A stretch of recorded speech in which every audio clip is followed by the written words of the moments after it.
C'est ça, André, c'est un habitué de la place. C'est ça, lui, il connaît la place en masse. Ouais, ben pas tant habitué avec ça de venir m'asseoir dans cette chaise-là, mais habitué de la place, oui. En tout cas, on a fait un show avec lui il y a 2 semaines. Ouais, c'est ça, je l'ai écouté. Ouais. Puis, tu sais, je suis super à l'aise. Moi, ce qui m'intéresse de savoir, c'est que ça a l'air, lui, il me l'a dit, là, il a parlé du monde qui travaille avec toi et qui sont un peu crinqués dans ta vision. Là. Comment tu fais pour ramasser ton monde, les crinqués? Ça m'intéresse. Ouais, ben, on en parle, j'imagine, sur le plateau. On en parle pas de suite. L'objectif de l'émission, c'est quoi quand quelqu'un s'assoit avec vous autres? En fait, c'est vraiment d'aller cibler le moment d'échec, on pourrait dire, le flop, et s'en servir comme une expérience pour se bâtir. C'est pas faire l'éloge de l'erreur. C'est sûr que, tu vois, moi, concrètement, là, d'abord, j'utilise jamais le mot échec. Là. Si tu regardes dans le dictionnaire, le mot échec, il y a plusieurs définitions. Là. Pour moi, c'est un effet de levier, là, parce que quand tu as un échec, dit échec, que je n'utilise pas comme langage, c'est automatiquement une expérience qui démontre que c'est pas la bonne façon. Ouais. Ça veut dire que tu te rapproches de l'objectif, tu as déjà démontré que tu peux le faire, mais pas de la bonne façon. Réussir n'appartient qu'à ceux qui ont tout fait. Alors, si tu ne réussis pas, c'est forcément qu'il y a quelque chose que tu n'as pas fait. Ce qu'il faut chercher, c'est quoi que tu n'as pas fait. Ça, c'est la question piège. Parce que s'auto. C'est bon contenu, là. C'est ça, ok. Tu vois un peu dans quelle direction. Tu prendras cette caméra-là, finalement, ça va tout rester à ça. Nos autres sont vraiment mal habillés depuis le début, ça va clencher. Non, c'est pas vrai. Ah, ben écoute. Un qui s'est forcé. C'est dit que, tu sais, même mon stade, c'est. Ouais, eux autres sont très relax, en gogoune, tout ça. En fait, André, pour être relax, il prend son nœud papillon. Ah, c'est ça? C'est ça. C'est ça l'affaire. Hey, par hasard, là, vous autres, êtes-vous connectés sur mon réseau par défaut? Faudrait peut-être que vous checkiez ça. Pourquoi? Parce que mes caméras, ils fliquent, là. Ils aiment pas ça. Ah. Juste peut-être vous déconnecter. Moi, je me suis Non? jamais connecté. Moi, je pense que oui. Moi, je l'ai pas le Wi-Fi. Je suis encore un cultivateur, moi. T'as pas de. Non, Non, mais je suis encore un cultivateur. j'ai tout ce qu'il faut, mais j'aime le cultivateur en moi. J'aime bien ça. Je comprends que grand-papa est un cultivateur. Ouais, mais il était plus qu'un cultivateur. Lui, Ouais. c'était un créateur d'idées. Là. D'abord, hein? Une génération qui a évolué avec du contact terrestre. Là. C'est ça. Il n'y a pas eu les ordinateurs informatiques. Il y avait un contact réel. Moi, je suis encore là-dessus. Là, Mais puis ton nœud papillon me fait penser à un outil qu'on a encore dans la famille où c'est écécrit EB, Émile Bordelot. Émile Bordelot, c'était le frère d'Émilie Bordelot, en passant. Ils stampaient leur bûche de bois à l'inverse de leur hache. Là. Il y avait un EB qui ressortait. Ça, c'était les bûches dans la famille de Émile. Fait que tu touches pas à ça dans le bois. Tout le monde allait bûcher au même bois. Tu bois. vois déjà qu'on a un grand-père commun. Là. Ouais. Parce que mon grand-père aussi était bûcheron, mais aussi il était vendeur de glace. OK. À l'époque où les frigos n'étaient pas encore arrivés. Mon grand-père est mort à 100 ans. 100 ans? Ouais, 99 ans et 8 mois exactement, si on veut. Tu peux dire 100, t'as le droit. C'est ça. Rendu là, on va y donner. Puis il est mort, lui, il est mort lucide. Ouais. Messieurs, on va partir. Juste que tu saches, là, il y a une durée dans ce show-là. Là. Fait que c'est à peu près 1 heure. Non, c'est parce que sur notre show, nous autres, il n'y a pas de durée, là, mais là, il y en a une. Oui, c'est ça. Nous autres, c'est free for all. Ben, mettez-en une, maudite durée. Fait que, non, en tout cas, c'est ça. Fait que c'est à peu près 1 heure. Il y a un after show, ça veut dire que on va te laisser partir tantôt, puis il y a un bout qu'on réenregistre après. Fait que c'est pour ça qu'on va te laisser partir, on va prendre une photo, puis tout le kit. Il y a un petit moment d'accueil, on a le show, puis après ça, il y a un after show, là, un petit overtime. Puis on a une surprise là, pendant le show pour tous nos surprise. invités. J'aurais pu rentrer avec la djembé puis faire une petite tonne. Tu joues-tu du djembé? Je fais de la musique professionnelle. Professionnel? Ouais. Fait que je ferme vos micros, je parle la musique, puis je vous laisse jiver ça.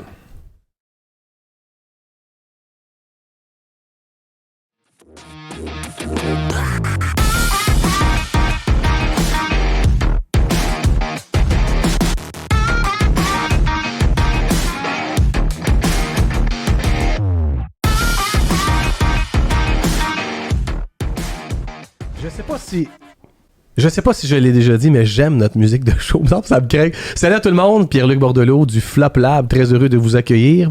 Martin, bonjour, bienvenue. Hey, salut. Ça va? Ouais, ça va bien. Avec Iron Man, aujourd'hui, toujours? Toujours. Pour ceux qui ne savent pas, Martin entretient une relation étroite avec son café et sa tasse d'Iron Man. Martin, je te présente André Paiement de Mon Espace Atelier. Salut André, Martin, je te présente Martin. Salut André. Salut. On se connaît pas? Non. On se connaît pas, mais j'ai l'impression qu'on se connaît pas mal parce que, comme d'habitude, les gars de l'atelier 4771 qui sont vraiment cool là, et avec qui on vit une super belle expérience, je tiens à le souligner, c'est loin d'être un flop, ça, à date, ça n'a pas de sens. Dan et Seb nous ont parlé beaucoup de toi. Fallait t'inviter, fallait creuser un peu plus que ce qu'il en était de tes flops. Et je tiens à souligner que pour nous, Martin, regarde, parce que les gens ne le voient pas, allez voir la vidéo là, sur YouTube. André arbore fièrement un nœud papillon en bois, stampé Mon Espace Atelier, avec une chemise corpo, dois-je dire. Absolument élégante. Absolument. Alors, Martin... Mais moi, sérieusement, c'est bon pour mon orgueil. Tu sais, le monde, d'habitude, il arrive pas super propre à notre podcast. C'est ça, c'est vrai qu'ils sont pas clean. Puis là, enfin, on commence à avoir une certaine notoriété. Il a compris, lui. Ouais, clairement. Je l'ai fait pour vous, les gars. Mais merci. Effectivement, il me semble que vous méritez ça. C'est ça, mais c'est parce que peut-être qu'avec le mot floplable, le monde se dit il faut que j'arrive flopper. C'est pas trop. Là, il y a peut-être un lien. Rien à voir avec le mot échec. Là. On arrive distingué. Vraiment, je suis content que tu l'aies pris de même, ça. Absolument. Parce que d'entrée de jeu, tu me disais tantôt, pour toi, le mot échec ne fait pas partie de ton vocabulaire. Non, pas du tout. Ben, si on regarde dans le dictionnaire le mot échec, premièrement, on y trouve plusieurs définitions. Ouais. Et celle que j'ai collée à ma peau sur le mot échec, que je n'utilise pas, mais dans le langage populaire vulgarisé, le mot échec est attribué à quelque chose qui n'a pas atteint son objectif. Ce qui n'est pas le... OK, ouais. Forcément, donc c'est pas tout à fait négatif. Ne pas atteindre son objectif, c'est forcément de probablement pas avoir tout fait. Et ça, c'était mon grand-père qui m'avait enseigné ça. C'est évident que la recherche qu'on doit faire à partir du moment où on a le mot échec qui est arrivé dans notre vie, il faut se mettre à la recherche de qu'est-ce qu'on n'a pas fait. Et je me rappelle et je me rapporte toujours à des grandes thématiques ou des grandes historiques de vie, comme Thomas Edison. Qui m'a marqué. Thomas Edison, ça va bien commencer. Thomas Edison, mais on part fort. Ouais, c'est ça que je dis. On peut-tu partir fort? C'est-tu correct ou on... Là, il vient d'établir la hiérarchie de l'intelligence. Regarde, moi, gang, je me positionne là. J'ai pas mis mon nœud papillon en bois pour rien. J'essaie Thomas Edison. Non. Vas-y, continue. Thomas Edison, on va se le dire, c'est notre monsieur qui nous a permis de se voir aujourd'hui dans la noirceur. Ouais. Et avait 2 employés. Il a travaillé pendant des années d'arrache-pied à inventer naturellement la lumière, le fameux compétiteur de la chandelle. Hein. Il a même osé de se faire tuer à plusieurs reprises pour cette raison. Mais il y a 2 de ses employés qui ont quitté après avoir fait 9500 tests. On dit, écoute, Thomas, moi, I'm fed up, là. Je suis capable, tu es en train de faire une dépression. Hein. J'ai fait 9500 tests, là, puis regarde, tu vois bien là, que ça marche pas. Et Thomas de se tourner à eux et dire... c'est exactement là où il ne faut pas s'arrêter. Parce qu'on a fait la preuve 9500 fois différente qu'on peut le faire d'une autre façon. On doit être très proche. Et comme de fait, les 2 employés ont quitté. Et Thomas a trouvé la solution 130 ou 160 fois après. Donc, le 9635e test, la lumière s'est allumée permanente. Et c'était Thomas à lui seul qui était le créateur de la lumière. Fait qu'il était rendu à 95% du projet. Ouais. André, merci de nous éclairer sur ce propos. Là, les gens qui nous écoutent, tu viens de piquer leur curiosité assez solide. Je m'excuse. Qui est ce gars-là, je vais l'écouter. Là, André Paiement de Mon Espace Atelier, raconte-moi ta business. Honnêtement, présentement, on est chanceux d'être ici. On est dans tes espaces, au final. On est dans les espaces de Mon Espace Atelier. Ben oui. Mes espaces, parce que le mot « mon espace d'atelier » est un sentiment d'appartenance. On a choisi la trademark, la marque de commerce, donc, de mon espace d'atelier sur une belle lancée de « c'est à moi que ça appartient c'est bon. », mais pas à moi personnellement, à ceux qui en sont locataires. Fait que là, mon espace d'atelier, c'est ça. Fait que Machine 4771, donc les ateliers dans lesquels on tourne le podcast présentement avec Dan et Seb, c'est des bureaux locatifs qui t'appartiennent. Des espaces locatifs qui appartiennent à mon espace atelier. Et ce n'est pas seulement ici, évidemment, que tu as. Bien sûr que non. On est en croissance et dans un rêve qui se voulait utopique pour les gens qui nous écoutaient, parce que nous, on est comme des visionnaires d'une utopie inaccessible pour des gens qui sont très terre à terre. Donc, on ne peut pas travailler avec des analyses de risque. Il faut travailler avec des visionnaires. Et notre vision à nous, c'est d'aller chercher le plus gros réseau social, commercial de locataires au Québec. Donc, on vise 1200 locataires. Ça, c'est notre vision de départ. Et t'es rendu à quoi? On part fort. T'es rendu? On est déjà à 200. Quand même. Et pour certaines personnes, c'est une utopie, tu dis. Mais là, l'utopie a changé. On a changé de catégorie. Là. On est devenus des gens qui rêvent, mais on a un rêve qui était accessible. Avec à 200, on commence à te laisser une chance. Là. C'est ça. Là, on dit, bon, mais il commence à livrer, le gars. On va le suivre un peu. Il avait peut-être raison, finalement. Ouais, okay. On va le suivre, là. Okay. Mais pour des banquiers ou pour des gens, des prêteurs, par exemple, des créanciers ou quoi que ce soit, ça reste encore là, dans le contexte du rêve, atteignable. On est rendu avec le mot atteignable. Fait que chaque 6 mois, il y a un nouveau mot qui s'ajoute, qui est une bonification à la formule. Parce on s'entend qu'on est parti. On est parti fort, mais comme dit un peu mon beau-frère en blague, ils sont partis, ils se pensaient riches, mais ils étaient complètement pauvres. Là, on va tenter d'aller chercher notre richesse à même, évidemment. On parle pas d'argent quand je parle de richesse. Hein? On parle toujours de projet. Moi, la richesse est rapportée sur des projets. Là. La richesse de l'argent, moi, c'est secondaire. Hein? Parce que tu peux pas rêver d'avoir de l'argent. C'est pas un rêve, ça. Ça serait comme rêver d'avoir du gaz. Y a-t-il quelqu'un qui rêve d'avoir du gaz ici? C'est bon. Il n'y a pas personne qui rêve de ça. Ouais. Ça serait comme rêver d'avoir du sang. Tu rêves d'être en santé, le sang va venir avec, ta machine va se faire tout seul. Ouais, c'est ça. Fait que nous, on rêve d'avoir des projets. Là. Puis quand on a des projets, ben l'argent vient avec parce que les locataires se joignent à nous, etc. Puis, raconte-moi, concrètement, ton projet, je veux dire, c'est combien d'employés? As-tu toi-même des bureaux? C'est quoi la structure de mon espace atelier? Moi, je voudrais mettre quelque chose au clair en partant. On a combien de temps pour choisir tout ça? Parce que moi, j'en ai des choses à dire. Mais toi, on ne gère pas la cloche, hein, Dan? Non. Non, il n'a pas encore sonné. Ah non, il l'a sonné tantôt. Mais rapidement, un petit pédigré, puis après ça, on rentre dans ton flop. Je te dis ouais, parce qu'on a des choses, on a tellement de choses. Ouais. Et rapidement, mon espace d'atelier existe depuis 5 ans. Ouais. Avant mon espace d'atelier, il y a 5 ans, j'avais déjà accumulé 38 années d'expérience à mon compte. Là, vous allez me dire, il y a 80 ans, le bonhomme. Des fois, je pense que j'ai 100 ans, mais en réalité, j'en ai réellement 60. J'ai commencé à l'âge de 13 ans, concrètement, à faire de la business corporative sous l'aile de mon grand-père. Donc, évidemment, à 13 ans, on grandit avec une petite voiturette, puis t'as pas de voiture, puis bon. Mais rapidement, on grandit là-dedans. Fait que si on fait un parcours en 2 minutes, mon espace d'atelier, c'est la cumulation des connaissances multipliées à la 10 entre mon grand-père, mes expériences de vie corporative. À travers ça, on va parler tantôt de quelques petits flops, peut-être un plus majeur. Et il y a forcément là-dedans des expériences de vie que d'autres diront des échecs, mais effectivement, on va avoir un parcours qui va se promener entre l'architecture, un peu la musique, beaucoup la musique un certain temps tôt. T'es musicien, là? Musicien professionnel, jusqu'à l'âge de 22-23 ans. Quitté le monde artistique, toujours pour être aussi dans le monde architectural. Et beaucoup plus tard, vers les années 2010, j'ai repris les planches, le langage des artistes, repris les planches, avec Luc Boivin comme directeur musical de Belle et Bomme, entre autres. Puis on s'est mis à faire un petit peu de musique à travers le Québec, avec son école de musique, etc. C'est quoi ton instrument de prédilection? Hein? À l'origine, j'étais batteur. Quand même. Et dans les années 80, 75-80, donc à travers le Peace and Love, mais bizarrement, moi, j'étais pas attiré vers le Peace and Love, j'étais attiré vers le country. Et j'ai été batteur pour Bobby Haché, Wally Lamotte, des trucs comme ça. Okay. Et on fait des tournées à travers le Québec, évidemment. Après ça, mais quand je suis revenu en musique, je suis revenu en force avec Luc Boivin, je suis revenu dans les pots du monde, donc bongo, conga, tout ce qui est djembé, surdo, la musique avec les mains, pour se rapprocher, évidemment, de quelque chose de plus ésotérique, puis quelque chose de plus intrinsèque. La valeur humaine. Fait que là, tu trouvais que ça manquait de djembé au début, là? Faudrait travailler ça peut-être. Un petit peu de djembé? De percussion et de rythme humain. Okay. Parce que finalement, aujourd'hui, ce que je trouve, et c'est pour ça que je suis revenu avec mon espace atelier, puis on va en parler tantôt. Moi, j'avais décidé de prendre ma retraite. Un mot que je ne connais pas, que j'ai effleuré pendant à peu près un mois. J'ai eu tellement peur de ce mot-là. J'ai effleuré pendant un mois. Oui, j'ai un peu fourniqué avec un mot inconnu, la retraite.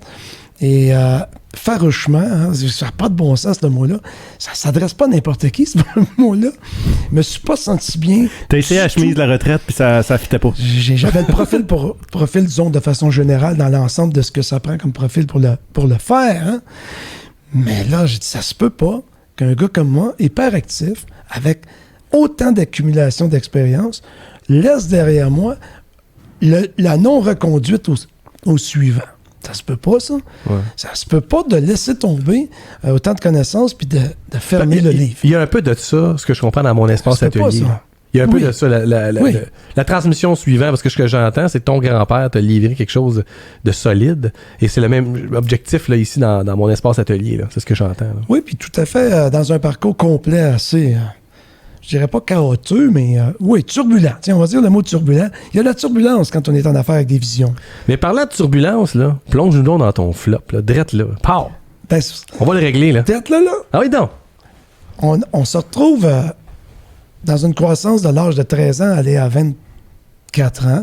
Donc, on se retrouve dans une croissance rapide de multiplication. Moi, je suis un entrepreneur qui aime la multidiscipline. Je suis un entrepreneur qui ne se contente pas de faire de la récurrence.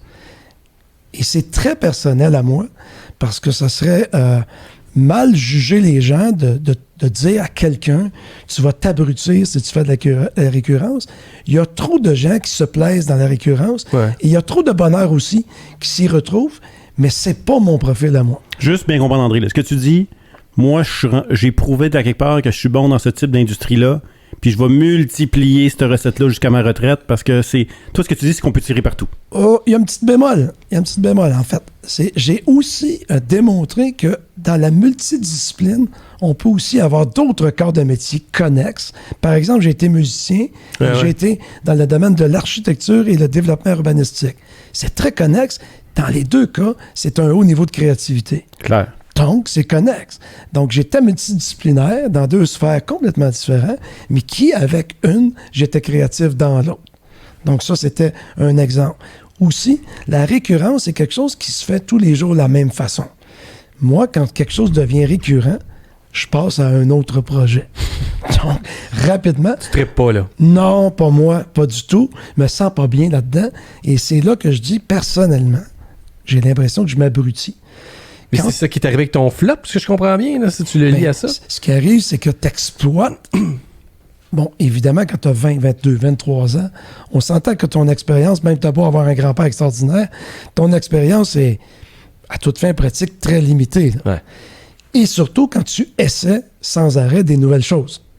Ton expérience se limite au nombre de temps ou d'années que tu as mis sur chaque chose. Si tu fais 30 ans de musique, tu vas devenir expérimenté en musique.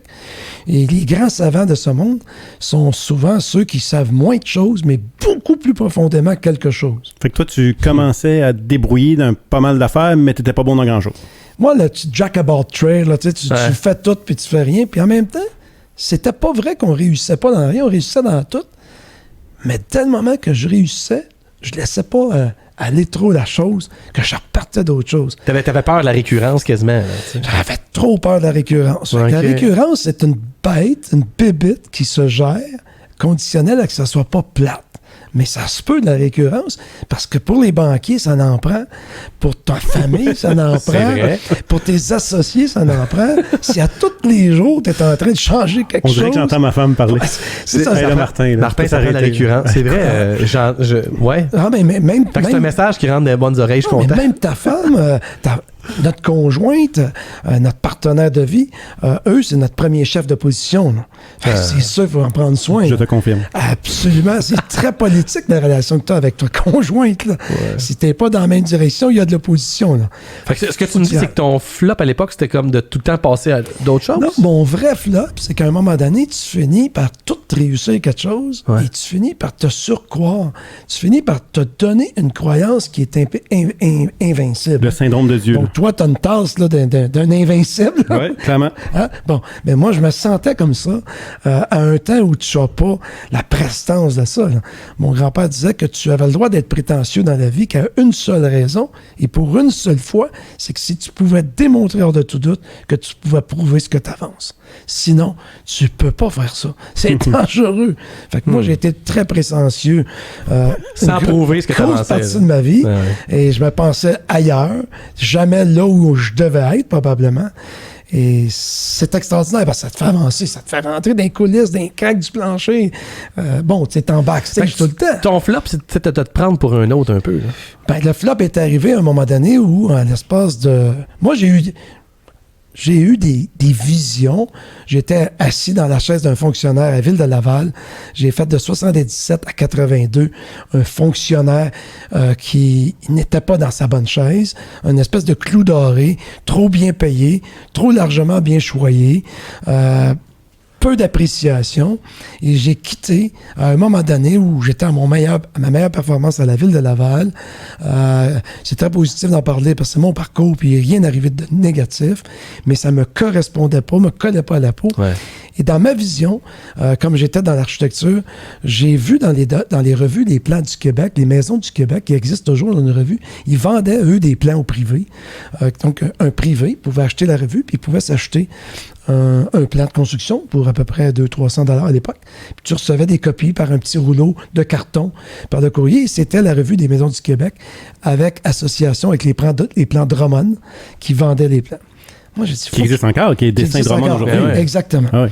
Moi, je me dis, il faut que je compétitionne cette grosse machine-là. J'ai une vision. J'avais déjà réalisé environ 2000 plans en 83, à peu près 84.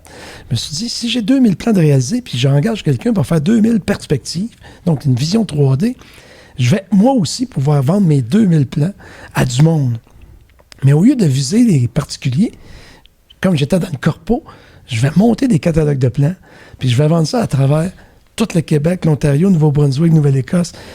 J'y vais à plein la caisse. Fait que je monte cette idée-là, je m'engage pendant 1 an, 3 dessinateurs. J'avais des Vietnamiens, des Chinois, j'étais ouvert à tout.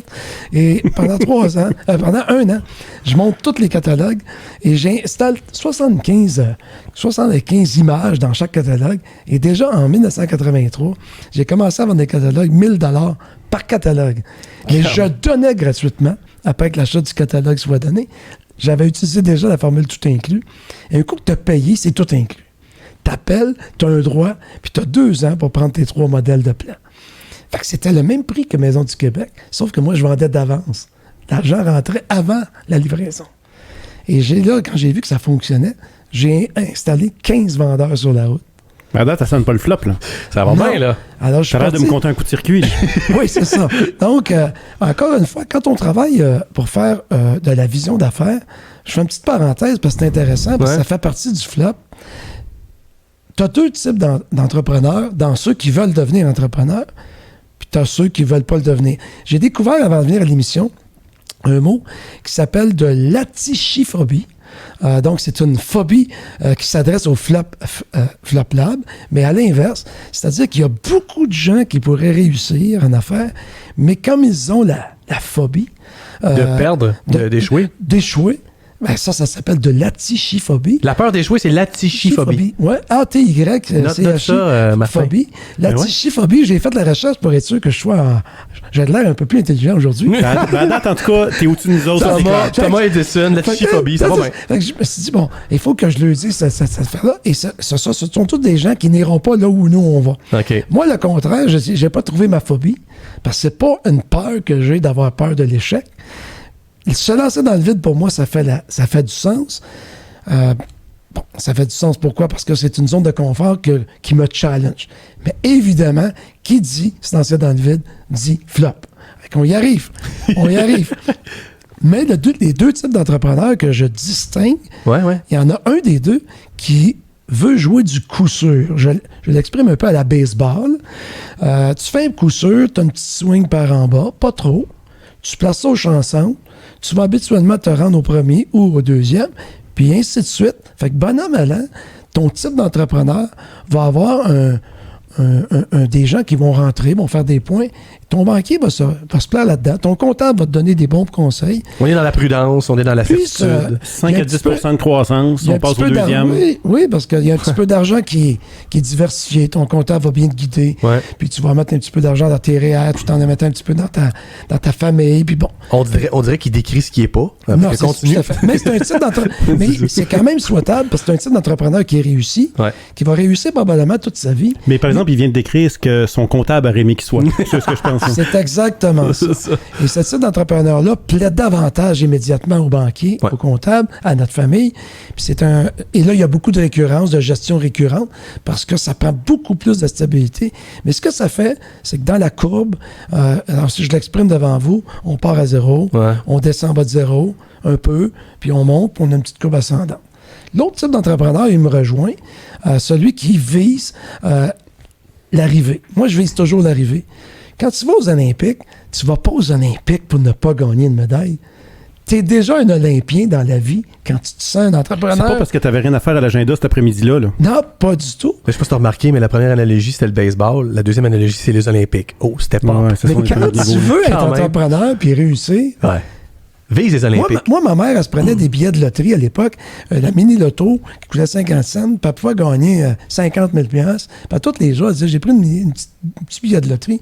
Moi, si je gagnais à 500 $ ou 1000 $, je suis heureux. Je dis, ça donne rien de prendre un billet de loterie de 50 pour gagner 50 000 si tu souhaites que gagner 1000 $. C'est une perte d'énergie dans l'univers complètement. Fais pas ça. Vas-y pour le gros lot. Vas-y pour le gros lot. C'est le même effort. Tu parles de la même façon, tu as un verbe, une phrase, un objectif pareil. Fait que le type d'entrepreneur qui va se lancer dans le vide va forcément regarder l'arrivée, pas le parcours. Alors, là, j'invite à la prudence, parce que quand tu ne regardes que l'arrivée, parce que tu vises l'arrivée, tu ne regardes pas le parcours, et là, c'est là que ça part. C'est là que se dessine le flop. C'est là que se dessine le flop. Donc, on se retrouve en 83 avec mes fameuses idées, évidemment, de plan. Ça fonctionne, ça marche. Alors, je monte l'équipe à 35 employés. J'ai 25 ans. Au fond de la caisse... T'avais 3 dessinateurs, 15 vendeurs. Là, t'es rendu à 35. Là, j'ai rendu à 35 employés. Fait que j'ai monté à 15 vendeurs, 20 dessinateurs. Évidemment, à travers les dessinateurs, t'as un adjoint, t'as une sous-adjointe, t'as un chef d'équipe, t'as un chef de département, t'as un motivateur vendeur. Puis là, tu y vas à fond de la caisse. Puis là, dans les 5 à 7, là, ça pogne, là, ça va bien, là, tu jases de ça. Les réseaux sociaux, à ce moment-là, sont pas ce qu'ils étaient aujourd'hui. Donc, ils sont plus prenants. Faut que tu déplaces du monde. Tu rencontres des gens des salles. Je deviens un peu un motiveur, un jovialiste. D'ailleurs, j'étais à l'époque en train de suivre des cours avec André Moreau, le grand jovialiste, particulièrement connu comme une grosse bébête de l'époque. J'étais avec les Pierre Morancy de ce monde, etc. Allez googler ça, là, André Moreau, ça me dit quelque chose. On lit des livres, on se croit, on y va. Et ça prend ça pour être entrepreneur. Il faut se le dire quand même. Clairement. Il faut que tu en lis des Thomas Edison puis des Dale Carnegie. Puis il faut que tu en lis de ce genre de romance-là pour te croire toi-même. Les Olympiques n'appartiennent qu'à ceux qui ont cru. Puis moi, j'ai le syndrome du thon. Le thon, la petite bébête, là. La petite bébête qui a des ailes. Vous connaissez cette petite bébête-là, le gros thon qui fait du bruit? Elle pique, là, aussi? Là? Non, le thon, il pique pas. C'est la guêpe qui pique. Le thon, il est pas dommageable, mais il fait du bruit quand il lève. C'est un gros bourdon. C'est un syndrome que les entrepreneurs qui se lancent dans le vide ont. C'est que le thon, scientifiquement, ne peut pas voler. On l'a diagnostiqué comme un poids dont les ailes ne pourront jamais le supporter. Il est oversize. Complètement. Lui, en ce moment, le thon souffre d'embonpoint grave. Donc... il y a de l'américain dans le milieu. Mais il lève. Il vole. Et pourquoi il vole? Vous savez pourquoi il vole? Parce qu'il y croit. Non, vous êtes proche. Hein? Mais c'est parce qu'on lui a jamais dit qu'il peut pas le faire. Fait que quand tu es un entrepreneur de premier niveau et tu ne penses pas à l'échec, tu as déjà plus de chances de réussir parce que là, j'attribue à ça les plans B. Mais évidemment, on vient à mon flop. Donc, on va l'avoir, Martin. On va l'avoir. Mais dans le flop, tout ce que je dis, tout ce que je fais m'amène à une croissance extrêmement rapide. Donc, le deuxième type d'entrepreneur au baseball, lui, il fait une swing boomerang. Il fait une swing par en bas. Il frôle le sol de 4 pouces avec la batte de baseball. Puis il swing ça, puis il se démanche l'épaule à côté. Il prend pas de chance. Il veut que tout rentre dans un sun swing. Il vise le parking. Lui, il vise qu'à toutes les fois, le gars qui swing rentre les 4 buts, puis il fait des points tout le temps. C'est l'expression de prédilection, Martin. C'est drôle, hein? Moi, je dis tout le temps, gang, on tape la balle dans le parquet. Dans le parking. Il faut. La clôture, ce n'est qu'un indice. On fera pas 3-4 arrêts de départ. Là. On fait le tour une shot, puis on arrête ça. La seule raison, d'ailleurs, pourquoi il y a un parking et une clôture, c'est pour te donner une espèce de ligne guide à savoir si tu vas te démancher l'épaule ou pas, selon la distance d'envoyer la balle. Parce qu'en réalité, c'est pour réserver tes traitements de chiro. Là, Là, ce que ça fait dans ce type d'entrepreneur-là, ça fait des entrepreneurs qui vont se démarquer instantanément. La bébête en moi sort à tous les coups. Mais la gestion de la crise ne se fait pas. Et ça, bien évidemment, c'est lié, là. Il n'y a pas de gestion de crise. L'analyse de risque, tu ne le rencontres pas parce que lui, quand tu lui demandes son opinion, il dit le contraire de toi. Si tu demandes à ton comptable ce qu'il en pense, c'est non. Si tu demandes à ton comptable si tu sors des REER, c'est non. Si tu demandes à ta banque s'ils peuvent te prêter, trop dangereux. Fait que tu travailles encore plus fort que la force que tu dois mettre, parce qu'en plus de ça, il faut que tu sois autonome sur ton cash flow. Parce que les gens ne peuvent pas te prêter, tu es trop à risque. Fait que tu y vas à fond la caisse, tu prends tout le risque sur ta propre tête, tu cautionnes tes propres moyens et tu t'assumes très bien. Là. Parce qu'un entrepreneur qui s'en va là, il faut qu'il s'assume. Là, quand tu dis-tu, André, c'est-tu toute seule, là? Tu n'as pas d'associé, tu es toute seule dans ta business. Moi, je suis, encore une fois, dans la vision d'être assez égoïste. À l'époque, prétentieux, égoïste, tu dis, bon, moi, je vais tout faire toute seule. Je m'entoure de quelques personnes. J'avais pas encore appris la méthode de bien s'entourer. Et là, le flop arrive. Donc, on a une croissance rapide dans l'espace d'1 an et demi. On passe d'un chiffre d'affaires, on est en 83, 4, 5. On passe d'un chiffre d'affaires de 100 000 $ par année après avoir quitté la ville de Laval. Et je monte à 2,5 millions en 1 an et demi. Évidemment, 35 employés, tout ça. Le gars en moi est impressionné. Tous ces gens-là... Le ton, il volait, là, tu sais. Bon, là, tu te fais approcher par les plans de Romane parce que là, tu es un compétiteur, un salaud, mais en même temps, ils n'ont rien pour te débarquer. Okay. Mais ils voient bien que ça se pourrait que tu leur rentres dedans. Fait qu'ils essaient de te faire une proposition d'achat. Ça, c'est flatteur. C'est tellement flatteur que je lâcherai pas. Si ça te vaut pour eux autres, ça te vaut pour moi. C'est ça. Fait que encore plus, t'en remets. Le foyer est à côté, la bûche est remplie. Le foyer il est rouge, il n'y a plus de place pour mettre des bûches. Le feu est allumé, t'en remets, tu mets de la braise. T'étais coquille, là. Ah, trop. Là, ça prend une voiture qui va avec le style. Là, tu y vas le téléphone cellulaire à l'époque. À l'époque, 84. Ça valait des choses, des trucs qu'on faisait sauter les bombes.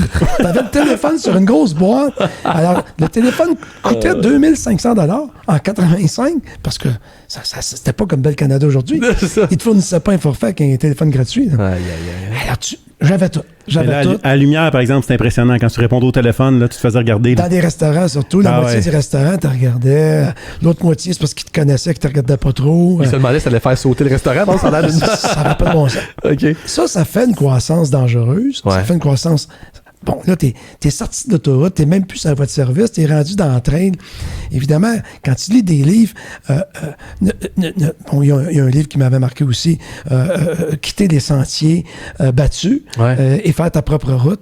Là, c'est quand t'es rendu que tu fais ta propre route, il faut que tu abattes tes propres arbres puis t'étendes ta propre garnotte. Là. Fait que là, c'est dur. Puis à un moment donné, un matin, j'avais un chiffre d'affaires, évidemment, que j'ai mentionné tantôt. Et c'est vraiment sans prétention. On veut parler du flop.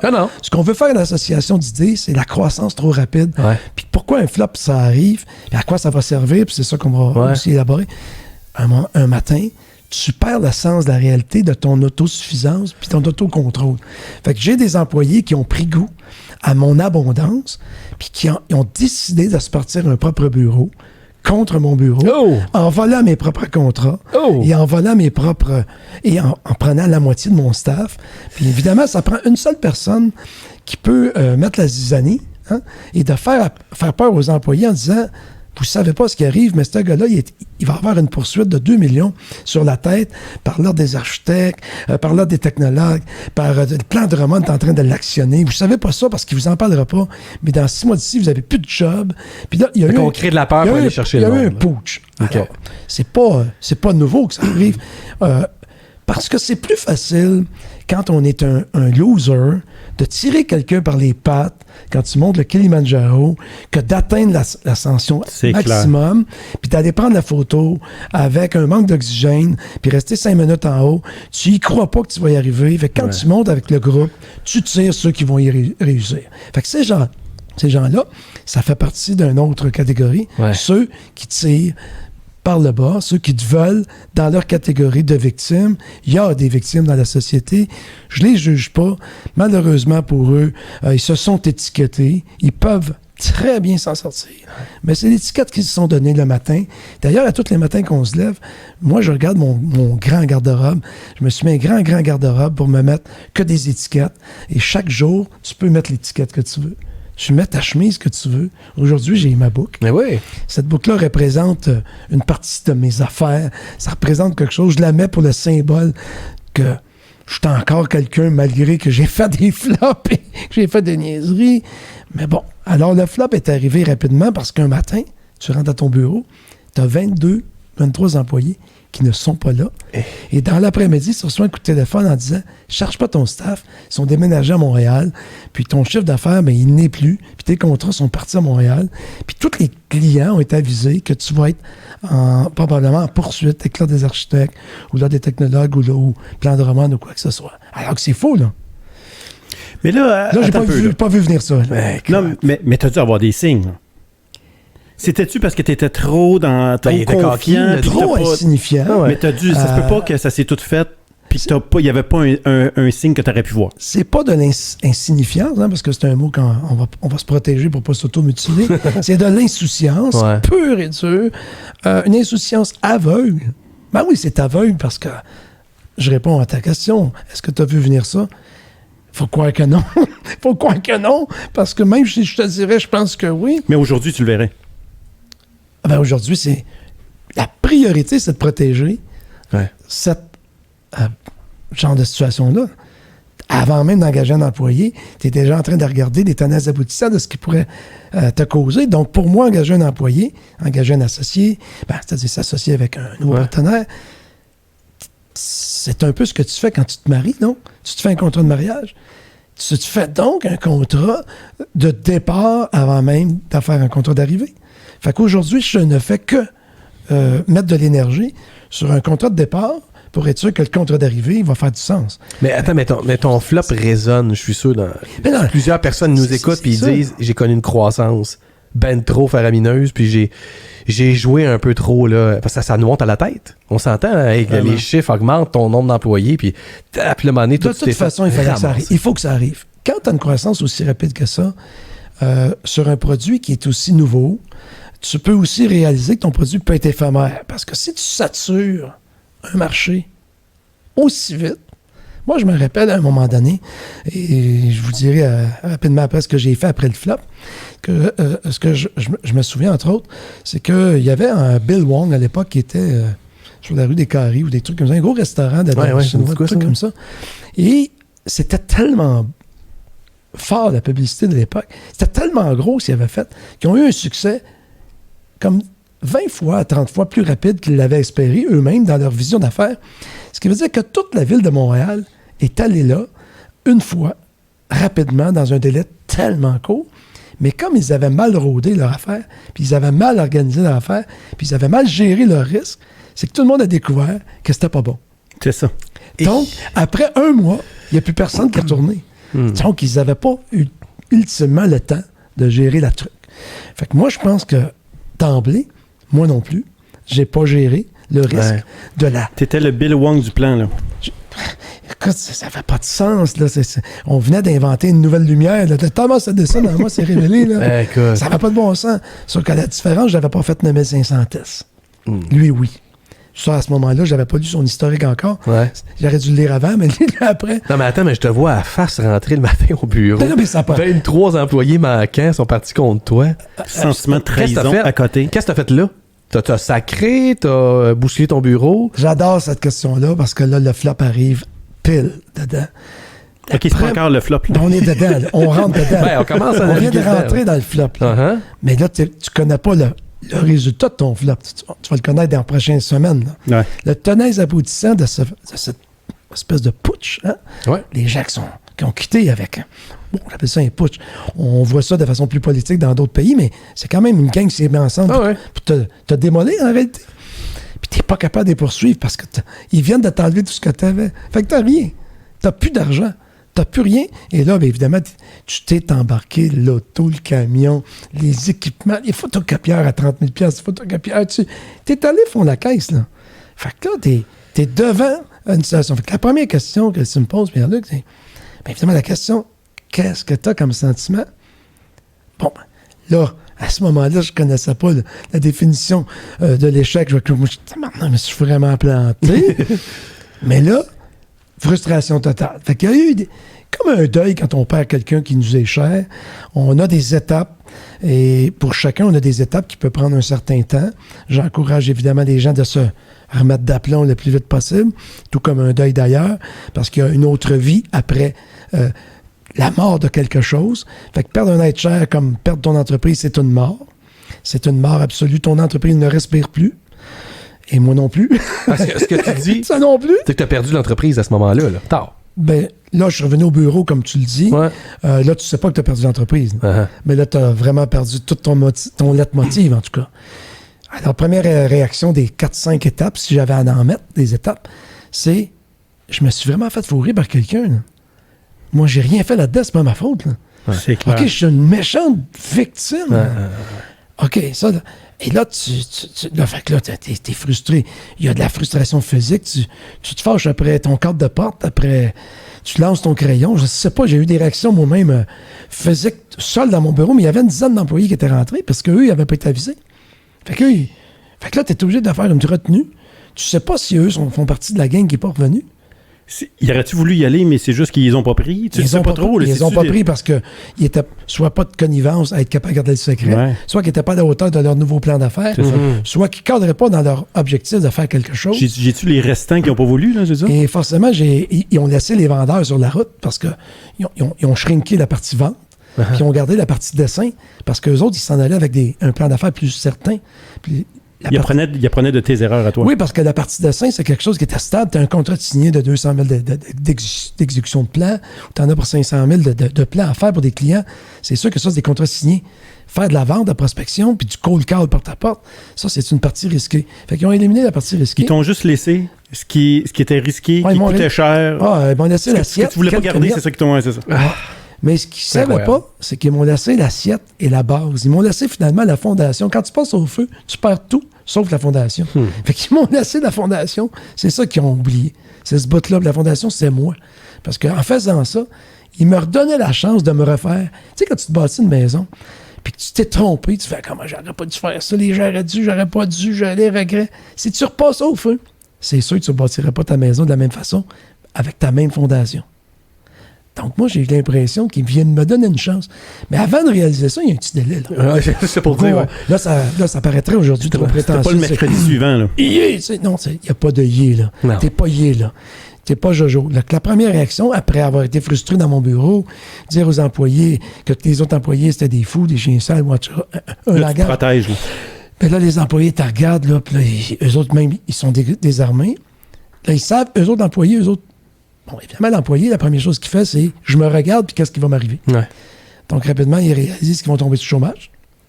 Mais eux, ils en ont une porte de sortie. Toi, tu t'en es pas donné parce que tu n'en voulais pas. Des plans B, moi, j'en ai pas. Alors, je l'ai déjà dit sur mes autres exposés.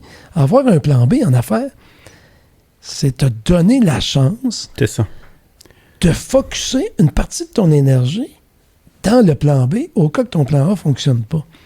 C'est automatiquement d'enlever une partie de ce qu'il faut faire pour le plan A et de le donner au plan B.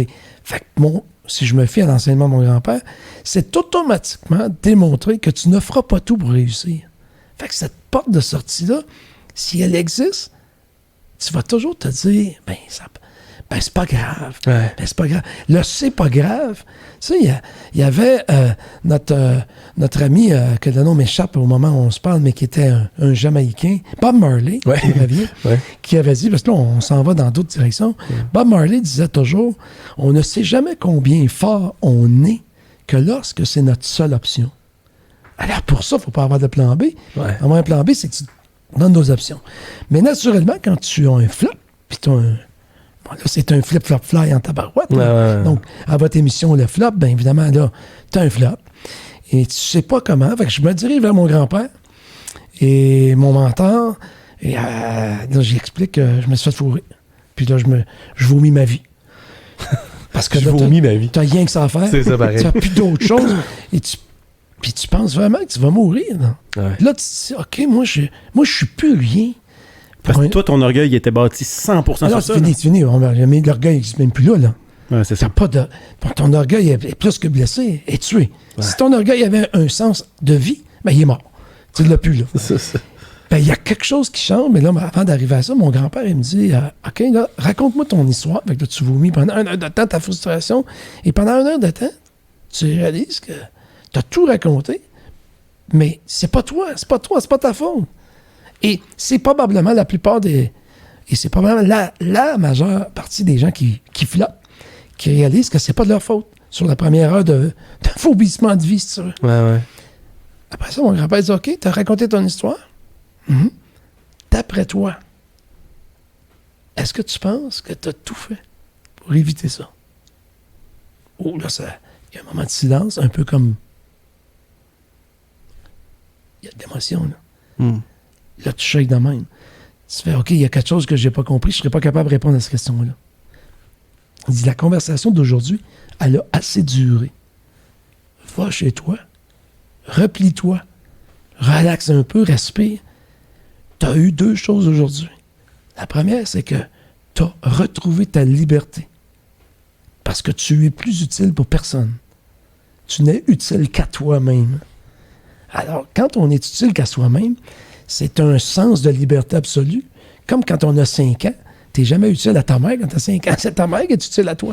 Fait que quand tu as 5 ans, tu cours partout. Quand tu as 12 ans, tu cours partout. Jusqu'au jour où tu es responsable d'une maison, d'un auto, où là, tu deviens utile à quelqu'un, à ton banquier.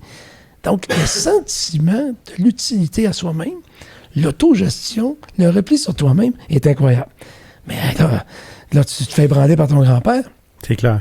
Et en même temps, la question à répondre, va réfléchir, est-ce que tu as tout fait? Puis t'as pas dit ce que tu voulais entendre, là. Pas du tout. Hey, toi, tu voulais entendre n'importe quoi sauf ça, là. Je voulais qu'il me trouve des solutions. T'as raison, c'est une gang de chiens sales. Pas de bon sens. J'étais à toi, je poursuivrais, j'y allais de... Si j'étais toi, je me replierais. Et je regarderais à l'intérieur de toi si dans ton plan unique, qui est ton plan A, tu as vraiment tout fait. Et c'est là que j'ai commencé à aller fouiller dans des livres. À l'époque, je vais dire quelque chose à l'émission que j'ai jamais dit. C'est la première fois que j'en parle. J'en parle pour une seconde, parce que il y a une fierté là-dedans en même temps. J'habitais à Saint-Joseph-du-Lac, donc on était en campagne, dans un milieu rural. J'étais très, très privilégié, pour utiliser le mot chance, que le métro de Montréal ne passait pas là. Pour 4 jours de temps, j'étais dans la noirceur totale. Et l'envie de me suicider a passé. Peu de gens le diront, mais beaucoup de gens l'ont, cette idée-là. Ouais. Ça fait mal. Ça fait tellement mal, l'impuissance. L'impuissance de notre non-savoir. C'est encore pire que la frustration de s'être fait fourrer. Ouais. C'est épouvantable d'être devant la non-compétence de ton savoir à ce moment-là. C'est profond, c'est intrinsèque, c'est d'un trip, c'est ésotérique, je ne sais plus quel mot prendre à ce moment-là. Il n'y a que ça. Et là, je retourne chez mon grand-père après 4 jours. Après les 4 jours où j'ai voulu ne pas le revoir puis mourir, je me suis enfermé dans ma chambre. Parce qu'il faut savoir aussi que quand arrive cette situation-là, évidemment, tu retournes chez vous, là, il faut t'expliquer ça à ta conjointe. Il faut t'expliquer aussi que tu n'auras plus de job. Mais ta conjointe aussi travaille pour toi. Mais là, cette journée-là, elle n'était pas rentrée. Il faut que tu expliques aussi qu'elle aussi va tout perdre. Faut t'expliquer. Puis t'étais jusqu'à date un héros pour elle. Là. Ouais. Ah, évidemment, t'étais un champion. Elle s'est attachée à moi comme une remorque à l'auto. Pas parce qu'elle est suiveuse, mais parce qu'elle y croit. Elle veut être dans la locomotive de tête. Elle veut être celle qui est le charbon dans ma locomotive à charbon. Elle veut être le pétrole dans mon bateau. C'est tout ça, hein, quand on dit la femme derrière le grand homme ou la femme à côté du grand homme. Aujourd'hui, les femmes se tiennent dans la main avec le grand homme parce qu'elles sont aussi performantes. Mais déjà, à l'époque, il y avait cette singularité-là. Mais là tu as 4 jours. Tu vois ton grand-père et tu dis « Ouais, je pense. Pépère, je l'appelais Pépère. Mais... Ah, c'est bon, Pépère. Je l'appelais Pépère, mais il était jeune à l'époque, puis moi, j'étais très jeune. Je pense que j'ai compris. Ben, il dit, OK, raconte-moi ça. Je pense que c'est moi le responsable. OK? Pourquoi tu dis ça? Pas sûr de ça, moi. Et là, il me la challenge au contraire. Il me redéfend encore ma création d'idées. Puis là, j'ai été obligé de le convaincre. Et ça m'a forcé à sortir toutes les erreurs. Et là, j'en ai trouvé. Fait qu'il m'a challengé en disant, bon, ben maintenant, tu vas retourner sur encore la table à dessin, façon de parler, puisqu'on est dans le contexte du dessin. Tu vas réécrire tout ce que tu n'as pas fait, que tu aurais dû faire. Tu devrais en trouver 3-4. Je pense que j'avais 6 pages. Je suis revenu avec un écrit d'à peu près 30-35 pages. J'ai la plume assez facile pour écrire. J'adore écrire. Et on a regardé ça ensemble. Bon, il dit, on n'a pas fini le travail. Là, maintenant, il dit, allez, retourner chez toi. Mais là, tu vas prendre plus de temps. Là, tu vas réécrire tout ce qu'il faudrait que tu fasses pour les prochaines fois. Et comment tu verrais ça? À moins que tu veuilles te suicider vraiment, parce que j'avais dit à lui. Mm-hmm. Non, là, je n'avais plus d'idée de suicide. Là, je me sentais bien, mon grand-père, on se prenait un petit verre de vin, puis c'était déjà... Et là, tu repars. Et là, mais là, évidemment, ça, c'est juste la queue de la tempête. Mais là, la vraie tempête, là, est arrivée dans le sens que là, des tenaces aboutissants après, là, la faillite, le divorce. Je suis loin d'être unique à vivre ça, là. Ouais. Hein? Mais quand tu le vis, ça fait mal. Ben, c'est parce que ta femme te croit plus. T'arrives à la maison, t'as plus d'argent. Il y a de la discorde à la maison parce qu'elle n'est pas dans le même sens des valeurs. Parce que tout d'un coup, les valeurs ont changé. Ouais. Ce que tu vas croire de toi, elle n'y croit plus. Ce que tu vas essayer de lui dire, que tu es une nouvelle personne puis tu vas être meilleur la prochaine fois, tu as perdu ta crédibilité. Tes amis à qui tu avais emprunté de l'argent pour acheter des équipements, ils ont perdu l'argent parce que tu as fait faillite. Ouais. Eux, ils ne te parlent plus. Tes amis qui te têtaient, parce que ça aussi, ça arrive. Cette gang de faux amis-là, que tu crois être des vrais amis, puis que quand tu fais faillite, ils ne te parlent plus. Ça aussi, c'est une découverte sur qu'est-ce qu'il faut faire à ne pas faire. Aujourd'hui, des vrais amis, j'en ai moins, j'en veux moins, puis je veux juste des vrais amis. Mais avoir aujourd'hui, avec les réseaux sociaux qu'on a, des amis en affaires, j'en aurais probablement autant que vous. Sans prétention, mais c'est facile d'avoir des amis, des faux amis. Mais des vrais amis, que si tu perds de tout, ils seraient toujours là. Des amis conditionnels de vie, en corpo, tu n'en as pas beaucoup. Oui, c'est vrai. Alors ça aussi, j'ai découvert ça. Parce que ton réseau était bâti sur le succès de l'homme d'affaires. Il y a des gens qui s'attachent à toi pour 100%, ça. Inconsciemment, c'est ce que tu poussais, tu projetais, puis c'était ça ton gaz à l'époque. Mais là, quand tu perds cette carte magique-là, puis là, tu redeviens le vrai en arrière. T'es un train, là. Ah, c'est ça. T'es un train, le wagon immédiat derrière toi, c'est le wagon de tes quelques personnes qui sont des personnes clés, ta femme, ton associé, ton vice-président, quelques personnes. Le troisième wagon peut être un petit wagon d'équipement, on fait de la suggestion. Puis toutes les autres, ce sont les gens qui te suivent, qui te croient, qui s'attachent à toi. Quand tu coupes le lien de tous les wagons derrière parce que tu fais une faillite, et eux pensent, très égoïstement, que tu les laisses tomber. Alors, évidemment, c'est un geste très... C'est drôle, je t'écoute depuis tantôt, puis je me dis que le vrai flop dans tout ça, c'est le me, myself, made man. Ouais. C'est vrai que t'as comme voulu trop jouer au self-made man, mais égocentriquement. Mais ça fait pas autrement quand t'as jamais vécu de flop. C'est ça. Parce que tu ne crois pas toi-même que ça peut arriver. Ouais. Mais c'est un paradoxe nécessaire. Si tu ne te crois pas toi-même que ça peut arriver, tu n'auras pas atteint cet objectif-là non plus. Quand tu es tellement sûr que tu ne peux pas échouer, tu as autant de succès que l'ampleur de ta croyance. Fait que si tu... Fait que toi, l'humilité, tu te l'es fait rentrer dans la gorge. Ouais. C'est pareil. C'est vraiment... C'est puissant. Et ça m'a amené à avoir une réflexion existentielle sur la vie. D'où est-ce que je vais encore vivre, moi? C'est gros, ça. On se fait interrompre. C'est vrai, c'est notre break. On appelle ça le break ou la pause. On l'appelle la pause du fioleux. On était-tu correct dans notre affaire? Hey, c'est parfait. OK. Toi, tu penses qu'ils sont en train de tirer la plug, là? C'est ça, la cloche. Ah oui, on tire la plug parce que c'est pas bon. Au contraire. C'est pas bon, c'est comme tout le monde pèse sur le bouton. Non, au contraire. Là, on a Martin Godette à l'interne, qui est notre chioleux de service. Il a regardé ton profil, il a regardé un peu tes affaires. Martin Godette. Tu vas voir, tu l'écoutes, puis tu réponds à ce qu'il va nous dire. Tu peux regarder l'écran juste là. Écoute-les. Bon matin, messieurs. Le promoteur immobilier. Difficile, évidemment, de ne pas tomber dans le panneau des stéréotypes associés à ce type d'entreprise, évidemment. Particulièrement aussi lorsque un des leaders mondiaux, disons, les plus connus et qui parfois nous exaspère énormément, provient de ce domaine-là. Est-ce qu'on peut, évidemment, affirmer sans l'ombre d'un doute, qu'ils sont tous différents ou que certains, en fait, peuvent l'être et peuvent avoir des desseins très, très nobles, autres que, évidemment, de s'assurer que tout le pied carré est occupé. Tout à fait. On peut effectivement être tous différents et pas juste on peut. On l'est différent. Okay. On l'est différent à 100%. On a quand même quelque chose de commun, même si on est tous différents. On a tous des couleurs. Il faut avoir des couleurs. Hein? Il faut avoir des couleurs. J'en ai. Vous en avez aussi.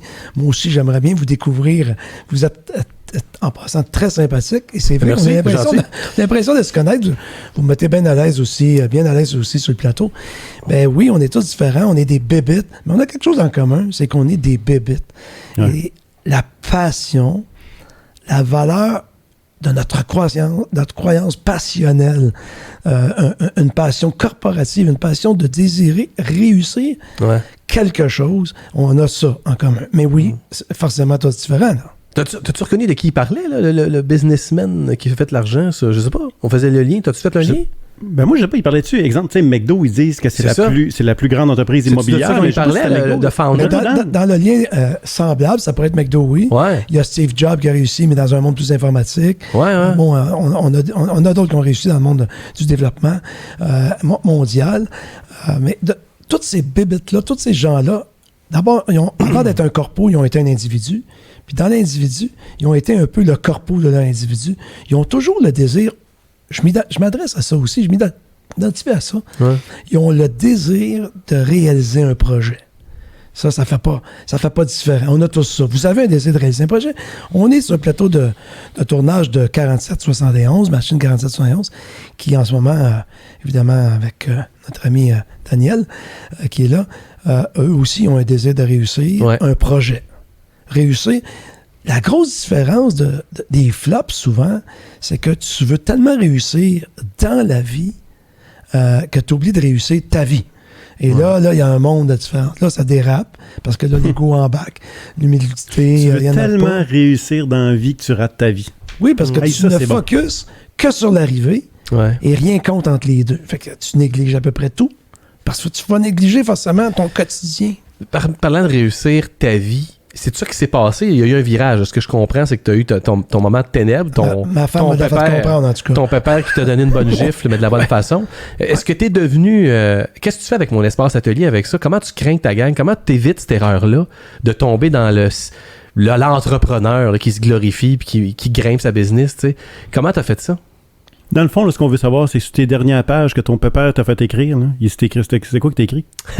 Ouais, ben, en fait, je devrais prendre une petite capsule de 2 minutes, vraiment pas long, pour te dire, à travers l'année qui a suivi, c'est ta période de deuil. Hein? Ouais. Dans cette année-là, tu n'as pas juste un recul sur toi, tu as un recul sur l'enveloppe complète de toi, ta personne, ton corpo, ta tête, tes projets, ta remise en question, le désir de rebâtir. Parce que là, il faut savoir, est-ce que tu as encore le désir de rebâtir? Il y a des gens qui ont un flop, puis ça s'arrête. Ouais. Puis ils vont tourner fonctionnaires. C'est correct aussi. Parce qu'eux aussi ont appris quelque chose. C'est qu'ils ont appris, eux, qui n'étaient pas dans la bonne chaise. Moi, j'ai appris que j'étais dans la bonne chaise, mais je n'étais pas assis confortablement dans la chaise que j'avais choisie. Mais j'avais choisi, moi, une chaise active.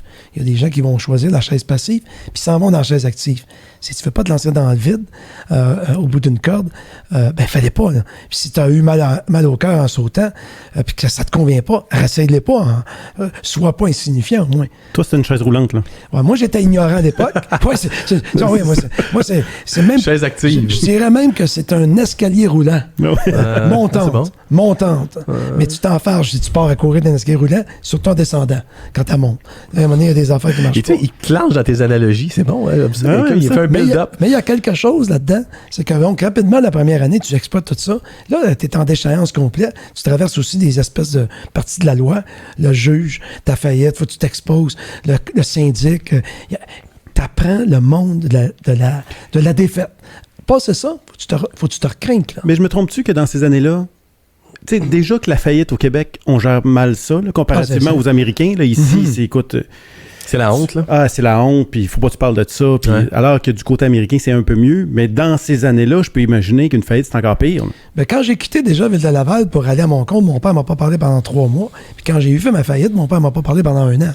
Ah oui, hein? Parce que là, lui, il voulait me renier. Là. Puis, évidemment, la beauté de l'expression humaine à la découverte du monde, quand tu réussis, c'est toujours que tu es chanceux. Ouais. Puis quand tu réussis pas, c'est toujours qu'on te l'avait dit. C'est ça. Ça jamais le mérite de rien, finalement. Non, t'es jamais à bonne place au bon moment. Tellement typique, c'est vrai. Mais t'es utile à la société parce que tu les inspires, puis ça les aide à se choisir une chaise pendant que toi, tu fais le fou dans ta tienne, la chaise. C'est ça. Fait que finalement, après, on doit reprendre vite les guides si tu as choisi de rester dans une chaise active.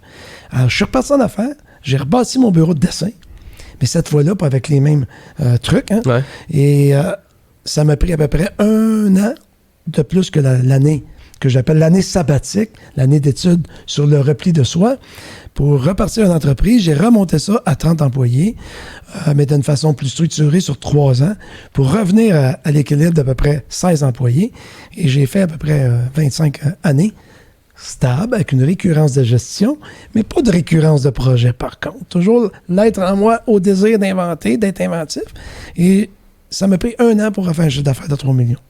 Donc, c'est faisable, c'est possible. Mais c'est là, c'est structuré. Au bout d'1 an, je savais que personne ne pouvait s'en aller avec mes affaires. Puis ça me dérangeait pas. T'étais à 2 millions. Quand même, hein? Ouais. T'as un gars qui est parti, moitié de ton staff, mais après ça, tu t'es reparti. 1 année plus tard, t'étais revenu à 3 millions. À 3 millions de chiffre d'affaires. Ça veut dire que t'étais comment je peux dire? T'étais pas plus peureux dans tes décisions, là. Ça t'a pas shaké, là. Je veux dire, il me semble qu'après ça, c'était plus peureux, tu changes de chaise. Ouais. Non, j'étais bien dans le lancer dans le vide. Me réaliser en projet, j'étais bien. Ce que j'avais compris, c'est ce qu'il ne fallait plus faire. Mon grand-père m'avait bien enseigné, essaye de faire tout ce qu'il faut et surtout ne plus faire ce qu'il ne faut pas faire. C'était quoi? Ce qu'il ne faut pas faire. C'est quoi qu'il fallait plus faire? Ouais, ben là, il y a un secret de la caramel qui est un petit peu là-dedans. Là. Il y a un secret de la caramel. Mais ce qu'il faut surtout faire, premièrement, il faut tout faire. Et avoir le sentiment de tout faire, c'est à tous les jours une question de remise en question. Est-ce que tu as tout fait aujourd'hui? Quand aujourd'hui, tu as un locataire, comme aujourd'hui, on est dans mon espace d'atelier, j'ai reparti ça. Il faut savoir comment ça repartit parce qu'on arrive à ça. Dans l'excitation de vouloir prendre ma retraite il y a 5 ans, de ma retraite que j'ai forniqué pour 1 mois, et c'est comme courir après un chevreuil puis tu ne l'attrapes pas, mais tu dis, ça ne convient pas pantoute, cette affaire-là. Mais juste comprendre un peu ton histoire. Là, tu dis que tu as reparti ta business de plan. Mm-hmm. Mais là, tu as eu ça jusqu'à 5 ans? Jusqu'à il y a 5 ans. OK. Fait que là, tu as resté là-dedans pendant 25 ans. Récurrence de gestion. Récurrence. Pas la récurrence d'abrutissement. Okay. Tous les jours, j'avais des nouveaux projets, des nouveaux clients. Je challengeais. Quand est arrivé, par exemple, l'arrivée des loteries vidéo, machines de l'Auto-Québec, je me suis identifié comme un leader d'installer, faire des plans pour toutes les séries de bars, de clubs, de bistrots, de restaurants, parce que ça prenait des plans d'architecte. J'avais un associé architecte, etc. Donc, j'ai toujours été dans l'opportunité. Mon grand-père disait, tous les jours de ton monde d'affaires, que tu vendes des tomates ou que tu vendes des consultations ou que tu vendes des plans, toutes les personnes sans exception, petits ou grands, jeunes ou vieux, peuvent être un client chez toi, peuvent t'apporter en line-up de l'argent. Ne néglige jamais la façon de les approcher. Mais ils ont tous une approche à faire différemment. Là, ce que j'aime à comprendre, c'est que Pépère, lui, c'est un crinqué. Oui. Mais Pépère, c'est un crinqué, j'aime ça. Mais ton père, lui, était prêt à te renier. Fait que, pourtant, j'essaie de comprendre, il n'y a pas... Mon père, c'est un... Il n'est pas dans la même lignée que Pépère, lui? Mon père, c'est un très... Non, puis c'est pas son père à lui. C'est le père de ma mère. Okay. Et mon père, c'est un ourson. un nounours, un gentil, il veut déplaire à personne. Le monsieur qui a vécu toute sa vie sur les vieilles traditions de dire ce que les gens veulent entendre pour être sûr qu'ils sont heureux, puis qui se fait des amis. Mon père, c'est un gars que, dans la réalité de la vie quotidienne, il y a une quarantaine de couples d'amis réels. Moi, j'en ai 3-4. On n'est pas à la même place. Il veut décevoir personne et il vit dans l'insécurité maximum. Je comprends. Donc, mon profil ne convient pas du tout. Là. On est tous dans le spot. Fait que toi, t'héritais de la branche de ta mère. Là. Ouais, ma mère, c'est une femme d'affaires, c'est une femme structurée, organisée. C'est cool. C'est elle qui... Mon père déposait le portefeuille le vendredi à 4 heures. Ma mère gérait le portefeuille, gérait les réunions de fin de semaine, gérait la famille, gérait les parties. Ma mère, c'est C'était elle la gestionnaire, ouais. Puis quand on dit que même en vie de couple, tu peux gérer ta vie de couple comme des affaires, c'est ce que je fais aujourd'hui avec ma femme. Avec ma femme. On a un CA, nous. On a un CA administratif. On se rencontre une fois par mois. Avec un verre de vin blanc, avec un verre de vin blanc. Puis on amène à l'ordre du jour les points qu'on veut discuter. Ouais. Puis on le fait. Puis on discute, puis on n'a pas le droit de se fâcher ou de lever le ton pendant 2 heures, 3 heures de temps. Dis-moi André, je ne veux pas te vieillir. Tu as dit que tu avais 60 ans, de toute façon, là, tu nous l'as avoué. T'es-tu devenu, toi, le pépère de plusieurs entrepreneurs, de gens autour de toi? T'es-tu devenu comme le... C'est un peu vieux de dire ça, pépère, comment est-ce qu'on voit? Le coach, là, l'espèce de mentor? Non, le pépère, c'est parce que ça fait allusion à mon grand-père que j'adore. Ouais. Le coach, le mentor, là. Au cours de mon parcours, déjà après ma faillite, quand j'ai repris les planches, les gens qui m'ont vu repartir, puis que cette fois-là, c'est reparti, là, ils se sont accrochés davantage. Okay. Et j'ai eu beaucoup de demandes. Je dis beaucoup, une trentaine, 35 demandes au cours de mes 30 dernières années de gens qui voulaient être mentorés. Parce que là, tu comprenais pas juste ce qu'il faut faire, tu avais compris ce qu'il fallait pas faire. C'est ça. Exact. Qu'eux autres voulaient passer vite à go. Dis-moi tout de suite ce qu'il ne faut pas faire. Je vais m'inspirer de ton insuccès. Je vais m'inspirer de ce que tu n'as pas fait de correct. Dis-moi les 9500 fois que tu as essayé de réinventer la lumière pour que je ne les fasse pas, puis je fasse juste des 136 dernières fois. Et tu l'as accepté les 35 demandes? Non, parce que c'est demandant. J'étais moi-même... je voulais réussir mon mentorat. Pour réussir un mentorat, il faut que tu aies, hors de tout doute, réussi le tien. Et j'étais toujours en train de me mentorer moi-même avec l'aide des conseils de mon grand-père. Fait que j'ai pas commencé à mentorer avant l'âge de 50 ans à peu près. Et depuis 50 ans, j'ai 2 personnes que j'ai mentorées depuis l'âge de 45 ans. La première étant mon fils. Parce que j'ai pas vu dans mon cycle de vie mon fils pendant 10 ans dans une conjoncture familiale. Donc, j'ai perdu mon fils de vue de l'âge de 11 ans à 21 ans. Quand même. Et un jour, mon fils s'est ramassé chez nous. Je dis bien ramassé. Il avait perdu à peu près 15 000 $ dans une patente à gosse, excusez l'expression. Il voulait se lancer en affaires. Mon père, qui était son grand-père, lui le déconseillait parce qu'il avait peur, parce qu'il voulait se lancer en affaires. Sa mère le déconseillait. Finalement, tout le monde le déconseillait. Son autre grand-père le déconseillait. Il n'avait pas d'argent. Il venait de vivre une expérience cocu avec le chum de sa blonde qui l'avait surpris en concubinage, etc. Donc, il était, lui aussi, dans la même situation que le métro à Saint-Joseph-du-Lac pour me rencontrer, pour dire moi, je vais mourir, il n'y a plus rien. Et là, j'ai commencé à faire du mentorat pour la première fois. Il y a des fois dans la vie, on ne sait pas combien un petit geste, un peu comme Neil Armstrong s'est retrouvé sur la Lune et qu'on avait dit qu'il y a un petit pas pour l'homme, un grand pas pour l'humanité. Ouais. On ne sait pas, des fois, quand on aide quelqu'un, quand on fait un petit geste, combien ce geste-là peut devenir fatal ou vital. Alors, quand on dit quelque chose à quelqu'un qui nécessite du mentorat, on a une responsabilité morale au-delà de l'aide qu'on est en tant que professionnel ou propriétaire d'entreprise. On a, par défaut, une épée de Démoclès d'aller envoyer quelqu'un sur une route, comme un psychiatre, par exemple, un psychologue, qui va t'amener sur une nouvelle route en y posant des questions. Allez, c'est vraiment un rôle plus important que d'être propriétaire d'une entreprise, de faire du mentorat à quelqu'un. Tu vas prendre la vie de quelqu'un, je dirais pas en main, mais tu vas l'accompagner. Moi, je trouvais ça trop important pour me permettre ça. Je m'identifiais pas apte à faire ça. Puis je trouve qu'il y a de la maladresse dans des gens qui se permettent trop facilement, comme on a tous probablement un beau-frère qui fait du mentorat qui conseille un peu avec trop, une bière le dimanche après-midi à 3 heures et qui dit Moi, t'es à ta place. Je ferais ça de même. Le fameux beau-frère, Martin, hein, tu l'utilises souvent. Puis, écoute, je m'entends tellement dans ces tu t'es affaires. acheté une auto, t'as pas acheté une bonne auto. Puis le beau-frère qui dit, ben t'aurais dû m'en parler, moi j'avais un deal. T'as pas acheté la bonne maison, c'est pas dans le bon quartier, t'es jamais à bonne place au bon moment. Un faux mentorat, un faux mentor.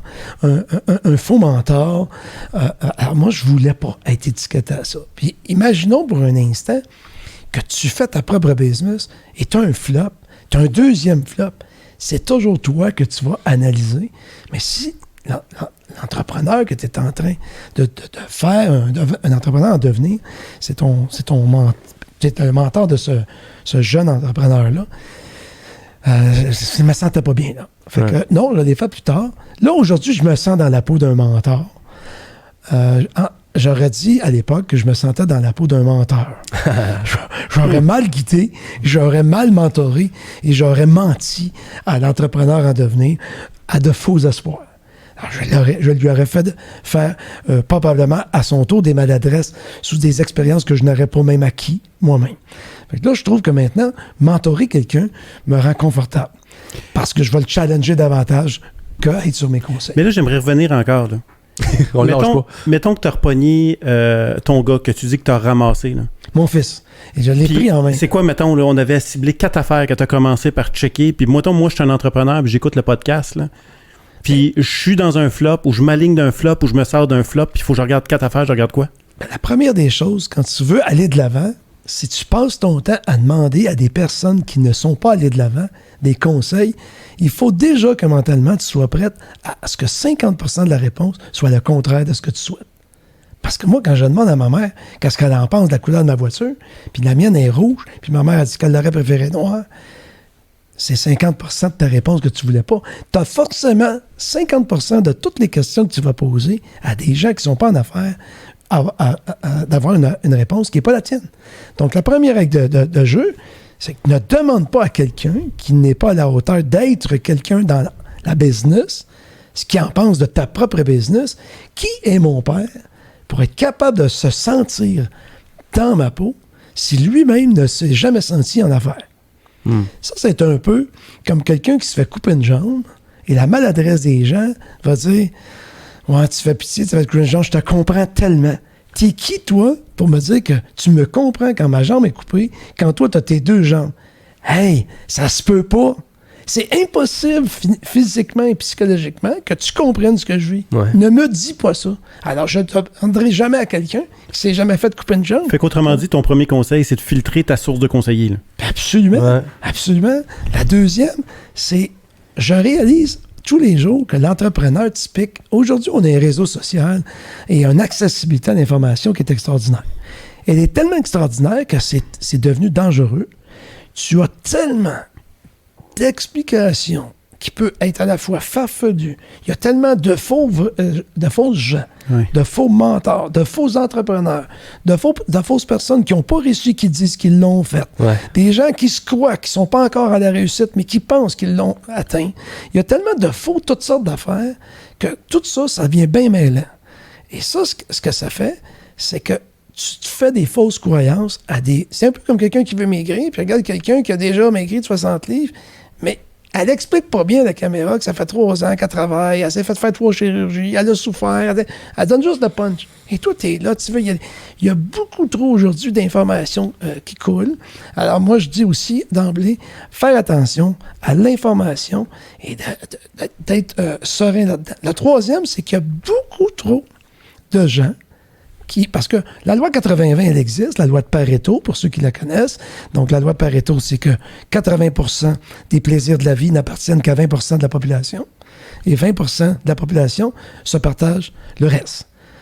C'est-à-dire que 80% de la population se partage le 20% des plaisirs. Ça s'applique dans tout. 80% de l'argent du monde appartient qu'à 20% des propriétaires de l'argent. Alors, dans cette loi-là, il y a 80% du monde qui sont tous des gentils, mais qui ont cette étiquette-là de vouloir tirer sur ceux qui réussissent ou qui se lancent en affaires, surtout. Donc, dans cet esprit-là, quand tu côtoies ces gens-là, puis tu les étiquettes comme des gens qui ne sont pas en affaires, il y a une grosse job de bras tous les jours à faire, c'est d'empêcher les gens de te démotiver dans un projet pour lequel tu n'as pas encore atteint l'objectif. Parce que tu dois te motiver, toi. Mais te motiver est déjà une job le matin. Tous les matins, moi, j'ai ma prière de ma loi universelle. Évidemment, c'est ma recette. C'est ma petite recette que j'ai développée de façon autodidacte. Mais dans ma douche, ça fonctionne. Et j'ai découvert que demander et vous recevrez, ça ne s'adresse et ça arrive qu'aux gens qui savent quoi demander. Mon prochain livre, je vais écrire un livre, c'est sûr. Yeah. Je vais écrire un livre et mon livre va s'intituler « Arrêtez de demander, vous ne savez pas ce que vous voulez ». Ça va être ça. Les gens, tu leur demandes, par exemple, et ça, c'est comme ça. Là, bizarrement, aujourd'hui, coïncidence que vous me posez la question sur le mentorat, j'ai quelqu'un que j'ai commencé à mentorer depuis 2 semaines. Et c'est confidentiel, évidemment, mais j'ai un de mes locataires que je commence à mentorer pour la 2e fois aujourd'hui. Cette personne-là a un plan d'affaires, elle veut réussir. Puis, tu fais bien Dan. Tu fais bien le consultant. Je sais pas si c'est lui. Et, bon, fait que, évidemment, comme j'explique, il faut travailler à ne pas se laisser influencer puis se motiver. Donc, dans la motivation, ça prend une grosse motivation d'auto-suggestion et de demander pour recevoir. Et quand j'arrive à écrire ce que vous ne savez pas, quand je fais du mentorat, puis je commence mes premiers balbutiements avec un nouveau mentoré, ce que je pose comme question, as-tu un projet? Tu pars de là. Si tu n'as pas de projet, tu réussiras rien. Parce que tu ne demandes rien. Okay. As-tu un rêve? Et là, il y a beaucoup de jeux de questionnement. Fait que je fais mon psychiatre ou mon psychologue de la situation et je fais réfléchir. Alors, par exemple, Pierre-Luc, je te pose la question, as-tu un rêve? Tu peux m'en donner un subrepticement comme ça? Personnel, professionnel, si on s'en fout. Sois à l'aise, un rêve. Que tu te mets à l'aise à donner au plateau. Ça fait longtemps, là, mais moi, on est dû pour une magnifique maison sur le bord d'un lac. Je m'appelle pas Bordelot pour rien, moi. Parfait. J'aimerais ça y aller. Alors, à partir de ce rêve-là, si tu veux le réussir, je vais te poser des questions et tu vas voir que ton rêve est en péril. Parce que je vais te demander la couleur de la maison, la sorte de revêtement extérieur. Est-ce que tu as une idée? Ben oui, honnêtement, oui. Mais il faut que tu ailles plus loin. Okay. Est-ce que tu as une idée précise dans quel moment où tu aimerais l'avoir? Avec quelle femme tu voudrais y vivre? Quel genre de bordelot tu veux faire? choisir la mienne. Je te conseillerais de répondre Claudine à cette question-là. Est-ce que ça va être boisé? Je comprends. Est-ce que tu veux faire 1 heure de kilomètre? Alors, dans un exemple plus simple, quelqu'un dit « Moi, je rêve d'avoir un bateau. » Parfait. C'est le fun ton rêve, mais tu n'auras pas ton bateau. Hein? Ben oui, c'est sûr. Qu'est-ce que tu es prêt à faire pour avoir le bateau? Qu'est-ce que tu veux dire? Bien, au départ, tu fais combien d'heures par semaine? 30 heures. OK? Parlons argent pour un instant. Es-tu prêt à faire 45 heures? C'est difficile, ça. Là, c'est parce que, tu sais, j'ai ma famille, mes 2 enfants à garderie. J'ai une question de poser. Il a déjà répondu que son bateau l'aurait pas. Parce qu'il y a quelque chose à faire. Mon grand-père disait, fais tout ce qu'il faut pour obtenir ce que tu veux. Tu peux pas réussir à avoir un bateau. Tu peux pas... Dans la vie, il y a 4 façons d'avoir de l'argent. L'hériter, la voler, la gagner ou la travailler. Les 3 premiers, c'est pas mes choix. Moi, j'ai décidé de la travailler. Mais si tu veux la travailler, il faut que tu la travailles ardemment pour arriver à l'objectif. T'es mieux d'avoir moins d'objectifs puis focusser parce qu'une 60 watts de pochette de lumière donne moins d'énergie qu'un laser de 60 watts. On coupe du métal avec un laser de 60 watts d'énergie. Mais on a de la misère à éclairer une pièce comme ici avec une 60 watts. Tu ne vois pas où tu vas dans la vie avec une 60 watts de pochette. Tu vas voir où tu vas avec une 60 watts de laser. Alors, un laser, c'est un petit faisceau concentré, et c'est pour ça qu'on arrive à couper de la vitre ou du métal, mais avec la même wattage, la même énergie. Alors, reste focus sur un seul projet, ou 2 ou 3, mais sans pas 25, et fais tout ce qu'il faut. Ton fils vient de me texter, lui, il a choisi l'hérité. Je dis ça de même. C'est intéressant, mais j'ai expliqué que l'hérité, ça peut arriver. Très bon. Mais à ce moment-là, il faut que ça soit dans la siège du visiteur, de l'observateur et du spectateur. Il doit donc se retirer du monde de la corporation et du corporatif et m'attendre. Mais comme mon grand-père est mort à 100 ans, il peut attendre longtemps. C'est là qu'il est revenu à la charge en disant, finalement, ça, c'était une petite blague pour toi que lui t'a envoyé dans l'univers. Mais là, la réalité, c'est qu'il avait vraiment choisi de travailler. Il avait compris ce message-là. Génial. Mais si tu mets un bateau, tu sais pas le nom, tu sais pas où tu vas l'acheter, tu sais pas avec qui tu vas en faire, tu sais pas la couleur, tu sais probablement que ton rêve n'est pas un rêve de réalité. Alors, ne demande plus ça, tu ne l'auras pas. Arrête de demander. Je ne savais pas ce que vous voulez. Ben, je demandais une Toyota, quelque chose de plus simple. C'est pas précis. C'est pas précis. Moi, j'aimerais ça avoir des amis dans la vie. OK? Ouais. Qu'est-ce que tu es prêt à faire pour faire des amis? Avoir des amis? C'est quoi ta relation que tu es prêt à amener? On ne parle plus d'argent. Ça s'applique dans tout. L'autre chose après, c'est que il faut atteindre aussi un niveau de satisfaction. Ça, c'est un autre point. Moi, j'étais jamais satisfait. Au moment présent, j'étais toujours au futur. Je ne contemplais pas la réussite de mon propre succès. On dirait qu'il te parle, Martin, écoute-le. Là. Tu as un succès grâce à ce que je viens d'expliquer. Tu as tout fait. Puis au moment où tu as ton succès, dans l'intemporel du temps, il n'existe pas le mot présent. Ton passé et ton futur se collent ensemble, puis ton présent n'existe pas. Alors, dès le moment que tu réussis, dans la seconde qui suit, tu es déjà dans le futur. C'est un peu comme recevoir un refinancement d'un bâtiment de 1 million de dollars, parce que ça peut nous arriver, on a des gros bâtiments qui fait que quand on refinance, on peut obtenir un effet de levier d'1 million. Puis dans la seconde qui suit, tu n'as pas eu le temps de voir même la photocopie du chèque. Parce qu'aujourd'hui, en plus, c'est des virements bancaires. On ne voit même pas le chèque. C'est désolant. Parce qu'à l'époque, quand on recevait un chèque, au moins, on contemplait jusqu'au lundi. Il y avait une couleur avec. Là. La banque était fermée le dimanche. Ouais, c'est ça. Il y avait comme un plaisir de le garder dans tes mains. Là, on arrive. Ça va vite. Ouais. Donc, le moment présent, c'est une erreur digne des gens qui font la croissance rapide. Ils sont tellement excités d'aller plus loin, voir plus loin. Donc, viser l'arrivée que... Alors, j'ai changé mon attitude avec cette faillite-là. Au lieu de travailler sur le résultat, je me suis mis à travailler sur l'effort. Ça rejoignait bien mon grand-père, parce que mon grand-père disait que les résultats n'étaient pas un objectif à atteindre, puisqu'ils arrivent toujours quand l'effort a tout été fait. Voilà. Aïe, c'est un coup de fin du chiffre, c'est une séance de mentorat. Je pense qu'on va le payer, ça n'a pas de bon sens. C'est trop fort. Il pense qu'il y a un mentor 2, mais je pense qu'il y a un mentor 4. Écoute, on le réinvite. On prend des notes pour vrai, André, c'est incroyable. Ton nom de famille te va bien quand même? Oui, puis il y a beaucoup de gens. Oui, paiement, puis j'étais destiné. J'ai toujours, effectivement, aimé ce nom-là. J'aurais jamais voulu changer pour tout l'art du monde. Absolument. André, ça a été vraiment comme... c'est rare que je suis sans mots aussi longtemps. Je m'écoutais pas me parler. Là, ça veut dire que je suis à l'écoute. Je sais que notre gang qui écoute le podcast, ils sont ça encore. Sont-tu là? C'est juste André. Mais franchement, merci. C'était super intéressant. Tu as fait un méchant build-up pour te rendre jusqu'au flop où c'en est tout un, on s'entend, qui t'a ramassé. Autant, c'est le pire flop d'un entrepreneur. Ouais. La faillite, je veux dire, tu peux pas aller plus loin que ça. Là, la faillite et la trahison. Oui, c'est ça. C'est ça où ce que j'entendais aussi. Et j'aime ça entendre l'idée que Pépère, je sais pas son prénom, c'est quoi son prénom? Moi, c'est Claude. Claude vit tellement encore, il était là vivant avec nous autres. Il est toujours là, il était là aujourd'hui. Là. Il est toujours là. Il est toujours là. Et je te remercie de perpétuer sa tradition. Là, je pense que tu le fais bien, en tout cas, avec les gars ici de Machine 4771. Moi, j'ajouterais une petite phrase de rien, simple comme ça, c'est que avoir peur de l'échec, évidemment, c'est le premier frein de la réussite. Ça, c'est automatique. Tu viens d'identifier déjà tes portes de sortie. Et de plus, faire une faillite aujourd'hui n'est pas significatif d'un échec dit populaire, dit négatif, parce que tu as déjà fait quelque chose que tous ceux qui n'ont rien essayé n'ont rien fait. Tu es déjà ailleurs. Il faut rester digne dans l'échec, cet échec d'une faillite. Ça veut dire que tu es déjà allé ailleurs, que tous ceux qui te regardent ne sont pas allés. Alors, ça se peut pas. Et le dernier point que je dis, c'est qu'il n'y a pas d'échec qui fait plus mal à quelqu'un qu'à quelqu'un d'autre.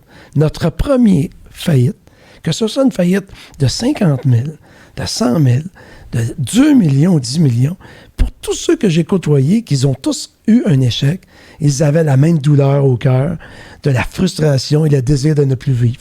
Parce que quand tu as un échec, c'est comme la première fois que ta meilleure amie qui meurt, ce premier décès-là, l'apprivoisement d'une mort certaine, comme un échec, une faillite de ta compagnie, c'est une mort certaine, elle fait aussi mal en douleur pour n'importe qui. Il n'y a pas de niveau de douleur. Alors, il ne faut pas en avoir peur. C'est pas parce que tu as fait un échec de 50 000 que tu souffres moins et on ne doit pas négliger ça. Cette personne-là souffre d'un niveau de son niveau parce qu'elle l'a amené là. Elle a pris le risque de perdre 50 000. Celle qui l'a amené à 2 millions a pris le risque de perdre 2 millions. Mais c'est pas plus douloureux. Puis c'est pas plus long s'y remettre.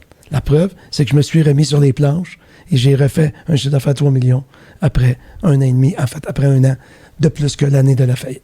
Donc, quelqu'un qui a perdu 50 000 pourrait démontrer, hors de tout doute, qu'il peut faire 50 000 dans l'année suivante. Ça fait aucun... Puis il doit le atteindre plus... Tu sais, comme toi, tu es allé plus haut parce que tu sais le chemin pour y retourner. La première fois, m'avait pris 3 ans pour arriver à 2,5 millions. Et la deuxième fois, m'a pris 1 an pour arriver à 3 millions. Ben ouais. Fait que c'est aussi vrai pour quelqu'un qui fait une faillite de 50 000. Fait que ce n'est pas vrai que c'est dommageable, ce n'est plutôt que bénéfique. Merci beaucoup, vraiment. Trop court. Pour la faillite. C'est trop court. Ah, c'est trop court, ça, mais tu reviendras. On peut-tu faire là, on a Flop Lab, on peut-tu faire Flap Lab, Flip Lab? On peut-tu faire Flip, Flop, Flap? Ça sera nos 3 émissions en séquence. Puis la dernière pourrait être le Flip, Flop, Flap. Donc, moi, je ne sais pas, j'y crois à votre émission. Je crois à tout ce qu'on a dit aujourd'hui et je l'ai partagé avec vous. Parce que c'est pas moi. C'est l'expérience de vie de moi-même, mais c'est pas moi. C'est tout ce que les entrepreneurs devraient vivre et ça vient d'un enseignement universel, cette loi-là. Moi, je ne fais que répéter. Et je vous laisse sur cette dernière phrase. Mon grand-père, encore une fois, disait « Si tu ne connais rien, puis que tu vas avoir l'air d'un quelqu'un de très connaissant, informe-toi sur les gens qui connaissent les choses et répète ce qu'eux disent. Tu vas avoir l'air intelligent. » Parce que les gens, en réalité, tout comme vous, si tu n'as rien à dire, raconte une histoire que quelqu'un a vécue, ou raconte une histoire de vie, raconte quelque chose sur les araignées, quelque chose sur l'argent, la bourse. Les gens aiment les histoires. Et sais-tu quoi, André? Le moment où j'aurai rien à dire, je vais raconter ton histoire. Mais j'en aurai un autre un jour. Je vous relance, les gars. Je vous relance sur un autre... moi, j'ai fait un sondage de 45 années d'expérience sur le comportement humain dans l'espace. Parce que comme je suis dans l'espace 2D, 3D, j'ai trouvé la 4e dimension de la personne sur la location de l'espace. Et ça m'a pris 2 ans. J'ai dépensé personnellement 250 000 $ d'études pour mettre au monde mon espace atelier. Et cette étude-là sur le comportement humain, je l'ai débutée en 1960 sur l'arrivée des premiers bébés boomers pour arriver à traverser toutes les crises jusqu'en l'an 2010. Parce que j'ai fait ma thèse en 2010, donc j'ai 50 ans d'histoire, de recherche écrite sur le comportement humain de leur espace, d'où mon espace atelier, le réel sentiment intrinsèque de la valeur d'appartenance à ton espace de vie. C'est comme ça qu'est arrivé mon espace de travail. Comme Daniel va inviter des gens ici sur mon espace plateau, comme on a notre propre émission maintenant qui vous compétitionne un peu, qui s'appelle Mon espace antenne. Merci énormément. Merci énormément. Merci à toi, André. Merci d'avoir été des nôtres. Lâchez-nous pas. On est en overtime après. Ça se continue. Écoute, André, ça va être moi et Martin en train de parler de toi, mais là, on n'aura plus rien à dire. Ça va être cool. À tantôt, gang.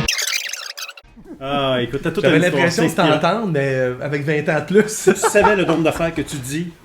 Ah, c'est sérieux? C'est incroyable. Non, mais avec plus de profondeur et de sagesse. Oh, clairement. Vous êtes vraiment sympathique. Merci de C'est nous dire. très cool. Comme ça, c'est bon. Je regarde qui, là? Tu m'as Le talent de... Oui.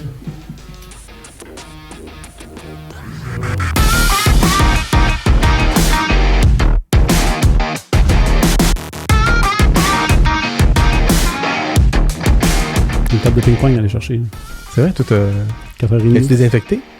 Lui, à toutes les fois qu'il vient ici, il magasine Ben quelque ouais, chose. Stock t'sais. de ski, J'en profite. ordi. Moi, je mets tout ça là. Moi, j'achète des affaires à Montréal, puis je lui dis, prochain podcast, puis là, je fais ma ronde de lait. Là. Prochain podcast, je vais venir. C'est pour ça que la dernière fois, au moins, quand il se pointait ici pour rien, il a acheté 4-5 affaires. Ouais, c'est vrai que c'était acheté la semaine passée. Mais pour vrai, Je sais, tu me l'as dit. j'allais acheter des culottes de ski en Ouais, je redescendant. Vrai? Ouais. Hey, il y a 1h30. Let's go, là. J'ai faim. T'en sur temps, let's go, production, let's go. Ah, ça sonne pas? tu veux, je te sonne avec la Ben là, oui, moi tu charges quand ça sonne. T'attends que ça sonne, ça. Ouais. Moi, je travaille pas tant que ça sonne Non. pas. Non, là, mettons. Attends. Ouais, Un donc. peu la cloche. Avant. Ok, ouais. Oh! Après le flop de André, voici le lab d'apiculture. L'Académie d'apiculture. Ah ouais. On creuse ça? Ouais. On décortique ça. J'ai l'impression... Honnêtement, là, si on décortique un peu, parce qu'il nous emmenait vraiment dans une idée de business où c'était très centré sur lui. C'est-tu moi ou c'est tout le contraire d'une culture d'entreprise? Tellement. Tu sais, dans le fond, il a fait l'erreur. L'erreur qu'un tout entrepreneur peut faire de centrer ça sur lui. Puis ça arrive beaucoup, là, plus qu'on le pense. Tu sais. Centrer ça sur les gestionnaires, centrer ça sur le joueur, le talent. C'est pas égocentrique, c'est culture-centrique. Ouais, puis Puis c'est ça le flop, moi, je pense. Il faut travailler le lab de ça. Hein. mais honnêtement, là, on peut dire qu'écoute, hey, il s'est planté. C'est sûr quand tu comptes l'histoire comme ça, là, Ouais. mais on flirte tout avec ça. Oh oui!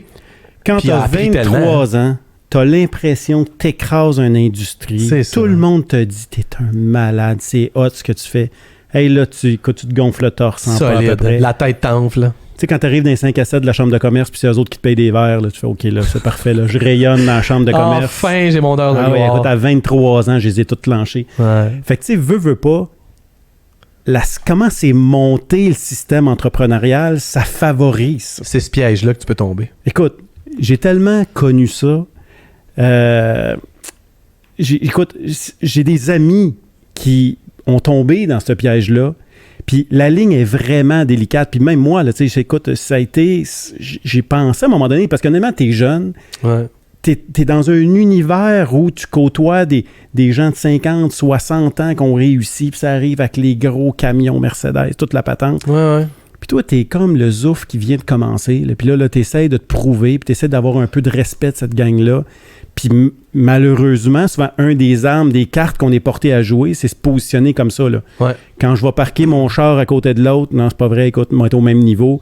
Puis c'est un peu ça qu'il a fait. Là, fait ça. que lui, il est allé se positionner pour impressionner, mais finalement, il a réalisé que le milieu dans lequel il s'est entouré, il s'était attaché à cette image-là. Puis quand il a perdu cette image-là, il a tout perdu. Tu veux-tu craquer la gang de la chambre de commerce? Ou Non! Tu veux craquer ton monde à l'interne? C'est ça la question. Ben, c'est ça. Ouais. Tu prends-tu plus de soin à ton image devant la chambre de commerce ou tu prends plus le soin à ton image devant ton équipe? Ouais, exactement. Si tu as le choix entre les deux, là. Puis tu sais, ça m'amène dans l'isolement entrepreneurial. Ah oui. Tu sais, on parle souvent de La ça. princesse s'enfermer dans la tour. Oui, exactement. Puis là, Personne ne peut me comprendre. là, ils font des groupements pour sortir les entrepreneurs de l'isolement puis de mettre des entrepreneurs ensemble. Ouais. J'ai rien contre ce type d'organisation-là. Mais entre moi et toi, là, quand tu es rendu comme lui, là, 35 vendeurs sur le terrain, je sais pas, 20 employés à l'interne, pour quelle raison tu es tout seul? Parce que T'as une équipe, là. en théorie, Tu écoute, t'isoles toi-même, en fait. C'est ça que tu dis. mais en théorie, tu es parti de 1 puis tu es rendu à 35, fait que tu as 34 amis de plus. Mais à là, l'écouter parler, il était tout à son service. Fait qu'il y avait Exact. comme une espèce... Ben, en tout cas, l'erreur qu'il a faite, c'est un peu ça, là. Tu sais, puis c'est pour ça qu'il les a perdus, là, au final. Là. Fait que On lui- voit que c'est plus ça qu'il fait. il a tiré l'attention sur lui à l'époque. Ouais. Puis il est allé se challenger avec l'univers des affaires, mais il a oublié de protéger son image devant son organisation. Puis pendant qu'il était à la séduction de l'univers des affaires, ben, il y avait des complots qui se faisaient dans son organisation, puis il y a eu la moitié de son équipe qui servirait contre lui. Puis tu sais... Mais s'il aurait été, au lieu d'être avec la gang des affaires, puis il aurait été vraiment avec son team, Ouais. ben c'est pas vrai que ça irait passer en dessous du nez.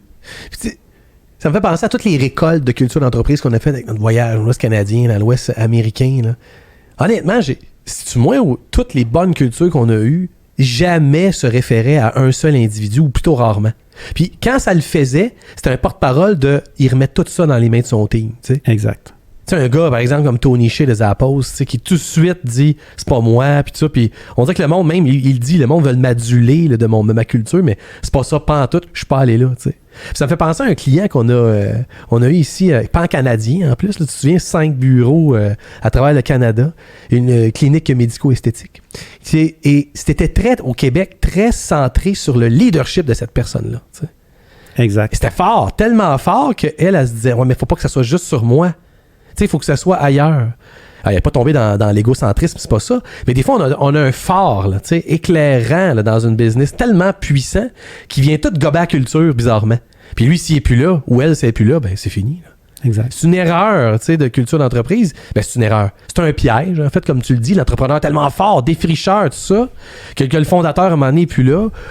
Ou la personne qui a fondé la business essaie de répandre cette espèce d'idée de culture-là, mais ça marche pas dans toutes les parcelles de notre vie canadienne, on va dire ça comme ça. Alors, faut se constituer quelque chose de culture centrique plus que de centrer sur une personne, tu sais. Et c'est pas évident. C'est un défi parce qu'il y a du monde qui nous écoute et font mais comment je diffuse et transfère ça pour que ça soit pas juste sur moi, tu sais. Moi, là, je suis un entrepreneur qui nous écoute puis je veux comprendre clairement, là. Ouais. Tu sais, on dit que le Flop Lab, tu vas me montrer où pas piler. Là. Ouais. Fait que, dans son cas, là, clairement, faire attention de pas laisser trop de place à ton orgueil entrepreneurial. Lui, là, je pense que c'est ça qui est arrivé. Il a laissé... Ça veut pas dire qu'il faut pas mélanger orgueil et fierté, là. Mais moi, je pense que Tu peux être fier de ce que tu as monté, mais si tu le laisses se transformer en orgueil, tu démobilises ton équipe. construit un team. C'est ça. T'sais, Faut que ce soit un team-made product. C'est ça, team-made product, construit un team, fait pas juste bâtir une business sur ton... Tu sais, que je t'ai dit tantôt, là, le self-made man, on dirait que on fait l'apologie de ça, c'est intéressant, mais quand c'est le me, myself and I, made man, là, c'est le piège dans lequel on peut tomber. Ça doit être dur, hein, parce que t'es une machine de vente, tu crées ton patente, tu montes ça à 2,5 millions, là. Tu me diras après ça que moi, je suis pas un self-made man, puis on en a rencontré des entreprises qui ont de la difficulté à faire le transfert générationnel. Exact. Parce qu'ils ont monté une business à 500-600 millions, même des fois. Là. Après ça, tu leur dis, ouais, mais c'est plus ça le contexte aujourd'hui, il faut que ça change. Ouais. Tu l'as-tu bâti, ma business de 600 millions? C'est sur moi que ça s'est bâti. Tu sais. Là, c'est le danger parce qu'aujourd'hui, on n'est plus dans le même contexte. Exact. Peut-être qu'avant, ça marchait. Mais là, aujourd'hui, le milléniaux, le gars qui débarque, la fille qui débarque dans une business, elle veut faire partie de ton histoire. Elle veut pas comme être en orbite autour de ta planète. Là. Puis tu sais, je pense qu'un autre élément qu'il faut retenir, c'est qu'à un moment donné, là, l'élément de croissance et de l'arrogance, à un moment donné, ça flirte aussi ensemble. Ouais. Lui, il est devenu tellement brave, il a eu tellement confiance en sa vision d'organisation, parce que c'est vrai, il y avait un succès, là. Et il a monté ça à 2 millions quand même, là, en un an et demi. Fait que, mais à un moment donné, il est devenu avec tellement d'assurance qu'il a oublié d'aller revalider ses fondations de temps en temps. Puis ça y a joué contre lui. Ouais. Fait que s'il n'aurait pas tombé dans cette notion-là, puis il aurait gardé quand même une certaine fragilité, il aurait à quelque part dans le pipeline aller revisiter ses fondations, puis avoir redonné de la valeur à son équipe. Mais je pense qu'il n'y a pas juste les entrepreneurs qui peuvent tomber là-dedans. Là. Ton meilleur vendeur, ton gestionnaire qui est king, tu sais, ta fille qui est en feu à tel endroit, ils ont tout ce petit danger-là. Là. On parle de la tour entrepreneuriale, mais c'est une tour dans le monde du travail. Parce qu'à un moment donné, c'est vrai que tu peux avoir l'impression que c'est grâce à toi. Là, ça devient... C'est pour ça que ça prend un bon team. Puis tu sais, probablement, puis tu sais, on n'y a pas posé la question, mais on fait des scénarios. Tu sais, on dit qu'il faut que ce soit, oui, un team-made product. Il faut que tu travailles constamment avec ton équipe pour que ce soit une idée qui vient de ton équipe. Ouais. OK? Il ne faut pas que tu tires l'attention sur toi. Ouais. Mais aussi, c'est que s'il y a une gang à l'interne qui avait une soif entrepreneuriale pour partir à leur compte, c'est qu'il y avait une couple d'entrepreneurs dans sa business. Ouais. Puis tu sais, à un moment donné, ça veut dire que... Ça me fait penser à Natacha chez nous à l'interne. À un moment donné, quand elle m'a dit « Martin, je suis comme dans mes pantoufles, mais j'ai besoin de porter des talons hauts de temps en temps. » Ouais, elle a besoin de grandir. Fait que je sais pas si notre chum, il a mis des talons hauts à ses employés de temps en temps. Ouais, pour même, c'est bizarre, mais je comprends ton point. Mais est-ce que su les mettre en valeur? Y a-tu répondu à la soif entrepreneuriale de son équipe? Lui donner des missions claires? Leur faire comprendre qu'ils font partie de milestones dans l'organisation, puis leur redonner proportionnellement la reconnaissance pour ce qu'ils ont accompli. Ta job d'entrepreneur, c'est pas juste de faire grandir ta business, c'est de faire grandir les autres. Drette ça. Puis si tu ne réponds pas à cette demande-là, l'humain étant ce qu'il est, va trouver une façon d'aller chercher cette reconnaissance. Exactement, il va aller ailleurs anyway. Exact. Faudra que tu t'en soucies. Fait que, est-ce que c'est ça qui est arrivé? On le saura pas. Mais s'il y a des entrepreneurs qui nous écoutent, ça devient une menace. Si on tire la couverte sur notre côté, on prend le mérite, puis on laisse pas la place à cette soif entrepreneuriale-là de nos équipes, c'est sûr que ça va jouer contre nous. Ton désir de croissance, exact. Si tu l'as, imagine à quel point ta gang autour là aussi. Là. Fait que c'est important. Oui, on parle beaucoup du why de Simon Sinek, faut qu'on a une raison tous et chacun de se lever le matin puis d'accomplir la mission de l'organisation. Mais il faut partir dans l'idée qu'il y a un why personnel. Ouais. Tu le sais, on a même des outils qui permettent d'aller valider ça dans les organisations. Est-ce que vraiment chacun de nos superviseurs ou de nos gestionnaires d'organisation connaît le why personnel de chacun des membres de son équipe? C'est la question qu'on pose au monde dans nos interventions. Parce que ils connaissent pas leur monde, ils connectent pas avec leur monde. Puis là, ils servir de base, c'est soit qu'ils vivent une démission instantanée qu'ils n'ont jamais vu venir. Ils comprennent pas trop pourquoi. Un employé qui part à son compte, mais peut-être que s'il aurait su avant que son employé avait une soif entrepreneuriale, qu'il y avait un intrapreneur dans son équipe. C'est pas tous les membres de notre équipe qui se nourrissent à prendre des décisions, mais il y en a que oui. C'est vrai. Est-ce qu'on leur laisse de la place? Puis qu'on comprend, puis leur donner vraiment le sentiment qu'ils peuvent se réaliser puis d'accomplir cette mission-là personnelle qu'ils ont dans notre organisation, pas leur donner le feeling qu'ils doivent sortir de notre organisation pour aller vivre cette expérience-là ailleurs. Tu peux vivre ton expérience entrepreneuriale chez nous. Puis je vais te reconnaître comme un entrepreneur. Puis c'est là qu'on canalise cette énergie-là, puis on se ramasse avec des teams incroyables qui transforment. C'est ça, t'es pas une planète autour duquel les gens tournent comme dans un écosystème. Tu fais partie de l'écosystème avec ta gang. T'sais. C'est ça. Il faut que tu les considères. Mais c'est dur parce que des fois, tu es concentré sur tes tâches, sur tes affaires, puis tu en oublies un peu ces éléments-là hyper importants qui vont être un levier de mobilisation instantané pour tes équipes. T'sais. Donc, de sortir de soi, faire grandir le team. Là. Puis, tu sais, honnêtement, je peux pas le juger tant que ça. Mais non, parce que quand moi, j'ai vécu ma croissance ultra rapide, là, puis qu'à un moment donné, je me suis retourné de bord, puis j'ai perdu 30% de mon staff parce que j'avais pas porté attention à mon équipe, je l'ai vécu. Là. Puis il aurait pu te trahir, en fait, s'il y avait eu les moyens. Quand tu y penses. Là. C'est vrai. Ils sont partis. Fait que, est-ce que j'ai mieux fait? Non. J'étais tellement focus sur ma croissance d'entreprise, à quelque part, écoute, c'est que j'ai pas redonné la reconnaissance à mon équipe. Fait que, ils sont devenus pour moi, involontairement, mais ils sont devenus de simples outils pour accomplir ma vision. Ils faisaient pas partie ils faisaient pas partie de façon intrinsèque à mon projet. Ah, c'est bon. C'était juste des outils, des pions que j'utilisais. Si moindrement tu as ce feeling-là, l'envie de sortir, c'est instantané. Puis c'est drôle, hein? Apiculture, on prend tellement des notes nous-mêmes pour notre propre entreprise en croissance. En croissance. Exactement. Ce qu'on en vient une fois croissance. Pour pas qu'elle soit centrée sur toi, sur moi, sur... C'est même pas sur quelqu'un d'autre dans la business. Là, c'est pas pour rien. On est 7 employés et on a déjà quelqu'un qui s'occupe de notre culture. 1 pour 7. C'est ça. Fait que à quel point que même nous autres qui travaillent au quotidien là-dedans, il faut faire attention. Le piège est tout le temps là. Même apiculture est en lab. Ben oui, exactement. Merci Martin, super intéressant. Alors, merci d'avoir suivi notre Flop Lab.